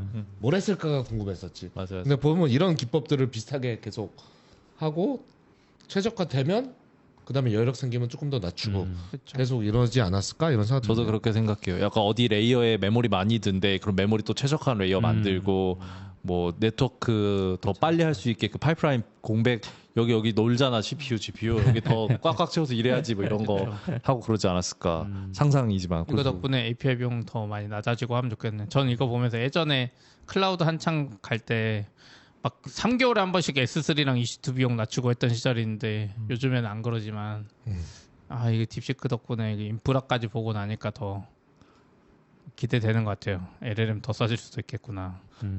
저는 이거 약간 딥시크가 오픈AI한테 약간 돌 던지는 거 아니에요? 너네 돈 더 낮춰야지 더 싸게 할 수 있잖아. 막. 오픈AI 지금 투자자한테 엄청난 압박을 받고 있는 그럴 거죠. 수도 있어. 클로드랑. 근데 전 클로드랑 오픈 AI는 애시당초에 포지션이 좀 다르게 가는 것 같긴 한 것 같아요. 왜냐면 제미니 같은 애들이 엄청나게 싸게 지금 풀고 있긴 하거든요. 거의 제미니도 딥시크랑 비교하거나 그보다 싼 정도로. 근데 재민이 플래시 이런 애들은 성능이 약간 떨어지잖아요. 그러니까 가격은 오픈 싸도. AI나 그런 애들보다는 떨어지는데 그리고 그러니까 제일 보편적인 모델들은 따라갈 수 있는데 프론티어 모델이라고 하나 제일 좋은 거? 걔네들보다는 약하죠. 근데 그래도 비교를 했을 때 가성비는 뭐 이거는 뭐 말할 수준이 아닌 거죠. 그리고 빨라요. 레이턴시도 좋아요. 걔네들. 가성비는 말할 수준이 1초 이하. 다른 애들 다 3초대. 그래서 약간 오픈 AI 쪽은 포지셔닝이 완전히 비싼 걸 비싸게 팔겠다 이런 느낌으로 가고 있잖아요. 이게 맞나 약간 싶을 정도로. 저는 제가 이해하는 건 오픈 AI는 진짜 AI를 만들고 싶은 애들. 그리고 제미나이는 검색을 대체하고 싶은 애들. 그러니까 더 싸고 빠르게 만드는 데 집중하는데 근데 뭐 당연히 기술도 지식도 좋아야 되고 저는 이렇게 해야 되고 클로드는 포지션이 잘 모르겠어요. 코드를 하고 싶은 건지. 클로드는 약간 기본적으로 걔 그냥 앱을 써도 코딩을 하려고 해요. 그리고 MCP 그런 것도 약간 그런 그 뭐 약간 컴퓨팅 그 뭐지 소프트웨어 엔지니어링 그쪽으로 좀 포지셔닝 하려는 것 같기도 하고. MCP 네. 좀 봐야 될 것 같아요 앞으로. 근데 중국이 딥시크 클로드 같은 거 내놓으면 대박 치는 거 아니야? 소넷? 왠지 기대해보게 되는 것 같아. 이번에 그러네요, 좀 안타까워 진짜네. 아쉬웠던 게 클로드 3.7이 나왔잖아요. 3.5 가격이 안 떨어졌어. 그러니까 애들 여력이 클로드- 없어. 지금 아니 3.5, 애들 인프라가 못 받쳐주는 거지. 아 그럴 수 있죠. 3.7 안 올린 거에 감사하게 아, 얘기했잖아요. 아니 진짜 비싸요. 딥시크 나오고 막 이러는데 여기서 가격 올리는 애는 도태될 수 있어요. 근데 근데 뭐 사실상의 디프리케이션 지금- 3.5에 대해서. 근데 3.5 아직 안 버렸고 버리진 조금은 않아. 있는 것 같더라고요. 근데 약간 좀 다른 얘기긴 한데 클로드의 포지셔닝이 재밌긴 한 것 같아요. 왜냐면은 의외로 잘 팔리고 있거든요. 그래서 지금 코딩 쪽은 거의 다 클로드밖에 안 쓰고 왜냐면 클로드는 문제를 풀 수 있는데 싸더라도 풀 수 없는 모델을 쓸 이유가 없는 거죠. 그런 느낌이 있어서 클로드 미만 잡인 느낌이긴 하거든요. 실제로 오픈 라우터 봐도 코딩이 제일 압도적이고 모든 용도에 있어서 그러니까 뭐두 번째는 거의 롤플레잉 이런 쪽인 것 같아요. 근데 코딩이 압도적이고 그 중에서도 클로드랑 제미니밖에 안 쓰거든요. 그런 거 보면은 그 제가 원래 이걸 왜 얘기하냐면은 그 QM 모델 같은 걸로 코딩을 할 수 있다고 했었거든요. 공개된 모델. 이 알리바바가 알리바바가 거. 근데 아니야. 제가 집에서 못 돌리는 것도 있고 오픈 라우터 있잖아요. 그거 돌려보면은 성능이 이거를 내가 돈 주고 로컬에 구축해 돌릴 정도는 아닌 것 같아요. 그래서 그게 압도적으로 차이가 나니까 그거에 대한 관심이 확 식긴 했어요. 그래서 저는 M4, M3 울트라를 돈이 있어도 안 살 것 같긴 하거든요. 지금 입장에서는. 근데 확실히 클로드가 그런 걸 잘하는 포지셔닝을 잡았다는 건 신기한 것 같아요. 돈을 버는 입장에서. 우리가 장기적으로 보면 우리 개인 입장에서는 딥시크가 왕 먹기를 기대해야 되는 거 아니야? 아, 그럴 수 있죠. 직접 네, 내가 맞아요. 로컬에도 돌릴 수 있고. 아, 671B를 실제로 로컬에 돌릴 수 있으면 좀 그 게임이 달라지긴 하는 게 로컬에서 돌리는 거랑 클라우드는 좀 다르긴 하거든요. 뭐 여기 다 개발해 보시니까 알겠지만 남의 서버에 내 데이터가 가는 순간 그건 내 데이터가 아니야. CPU 워낙 잘하시니까. 아니에요. 근데 저는 데이터 관점보다는 돈이 돈도 돈 문제지. 토큰 아까 보면 제가 아침에 뭐 개발 하나 하는데 4달러 나왔다니까요. 아 근데 돈도 돈인데 제가 말하는 거는 기업에서 쓰고 싶거나 했을 때 딥시크 돌리는 게 훨씬 더 합리적일 수 있다는 거죠. 그쵸. 왜냐면 데이터가 나가는 것도 사실 민감하니까 아예 못하던 거를 거기서 해볼 수 아무리 있는 아니라고 시도가 해도 뭐 진짜 클라우드 서비스 믿고 쓰는 정도 아니면은 원래 찝찝하죠. 라우터 통해서 나가는 순간 이거 어떻게 될지 그러니까 몰라요. 끝인 거지. 뭐 미국 반도체에서 뭐 해킹하네 이런 이야기 하고 있는데 그래서 오픈 소스는 위대하다. 여기 보시면은 여기 커뮤니티 헬프 누가 해줬는지 오픈 소스 링크 다 걸어놨거든요. 이게 다 오픈 소스가 메타 X가 뭐죠? 이거 중국 업체인 것 같긴 아 그래요? 한데 페이스북 메타가 아니야? 네, 그 메타가 아니더라고요. 네, 중국 업체로 같은데요. 그래서 그러니까 중국이 저는 이게 여러 가지가 있어서 이러다가 중국이 조만간 GPU 만들겠어. 네. 만드는 업체 있잖아요. 아니 그러니까 하나 있었는데. 진짜 그 범용처럼 약간 그 특화된 거 만들었는데 결국 다 실패한 것 같고 심지어 구글이 TPU 만든 것도 완전 뭐 잘 쓰이지도 않는 것 같은데 중국은 하드웨어 기술도 있으니까 저는 그래도 오픈 소스는 위대했다. 근데 이렇게 멋있어. 공개한 거 좋네요. 이렇게 좋죠. 공개된 거. 얘네들 좀 잘하는 것 같지 않아요? 진짜 이거 보면은 그러니까 아직 이게 허풍이 아니야. 오픈소스 하기 힘들어요. 제 아싸님한테도 예전에 우리 배포 솔루션 어떻게 해보자 했는데 사실 쉽지 않잖아요. 아, 오픈한다는 쉽지 게. 않죠. 특히 안에서 쓰던 거를 오픈한다는 게 그렇죠. 사실 그래서 예. 궁금했던 게 이름 앞에서 딥을 붙였잖아요. 사실 우리가 딥이 ML 쪽에서 쓰기 시작한 게 딥마인드부터라고 알고 있는데 이렇게 딥을 이렇게 차용해서 자기들 마음대로 써도 되는 거예요? 아니 정확하게 딥은 뭐 딥러닝의 딥러닝. 딥이 아, 큰 것 같아요. 딥러닝. 예, 예. 딥러닝의 딥러닝의 딥인 딥러닝 것 생각을 같아요. 못했네. 머신 썼다고 지금 아, 깊은 레이어의 딥인 것 같아요. 아, 그렇군요. 네. 약간 이거 중국에 대한 안 좋은 이미지 선입견이는 그렇죠, 그렇죠. 맞아요. 네, 반성하겠습니다. 아, 근데 전 고래를 보니까 반가운 것 같아. 예전에 도커 생각나면서. 아, 그러네요. 이 고래도 뜰 것인가? 새로운 예전 고래는 거의 새고래. 돈도 못 벌고 죽은 것 새롭죠. 같은데. 그렇죠. 아니 그렇게 말하면 아싸님이 아직 죽지 않았군요. 아, 죽진 그래 아직 안 않았다고. 죽었나요? 네. 아직 기능 개발 계속 하는 것 같던데. 아 근데 그 얘기도 해야 되는데 도커 죽은 날 죽었나? 다음에 얘기하죠. 네, 뭐가 다음에 죽어요? 얘기하죠. 우리 서버 죽었잖아요. 그 업데이트 자동 돼가지고. 그거 혼자 방송 켜서 좀 이야기해봐요. 혼자 죽인 거잖아요. 근데 좀 전에 도코 아직 안 죽였어 얘기하다 갑자기 도코 죽은 날 얘기하다 보니까 그러니까 나도 이게 또 언제 무슨 죽었어? 나 무슨 도커 진짜 말인가 해. 죽었나? 아 다음에 한번 얘기하시죠. 영경님이 3FS는 저장소에 셋업 가이드가 있다고 하니까 네, 가이드도 한번 찾아보시면 좋겠고요. SSD가 한 2세대 있어야 제대로 테스트할 수 그럴 있는 것 거 아니에요? 같아요. 아마도. 박철음님은 누구시지? 네, 그럼 오늘 여기까지 이야기하시죠. 오랜 시간 동안 이야기하셔서 수고하셨고 또 들어주신 분들도 모두 고맙습니다. 네, 수고하셨습니다. 고생하셨습니다. 고맙습니다. 들어주셔서 감사합니다.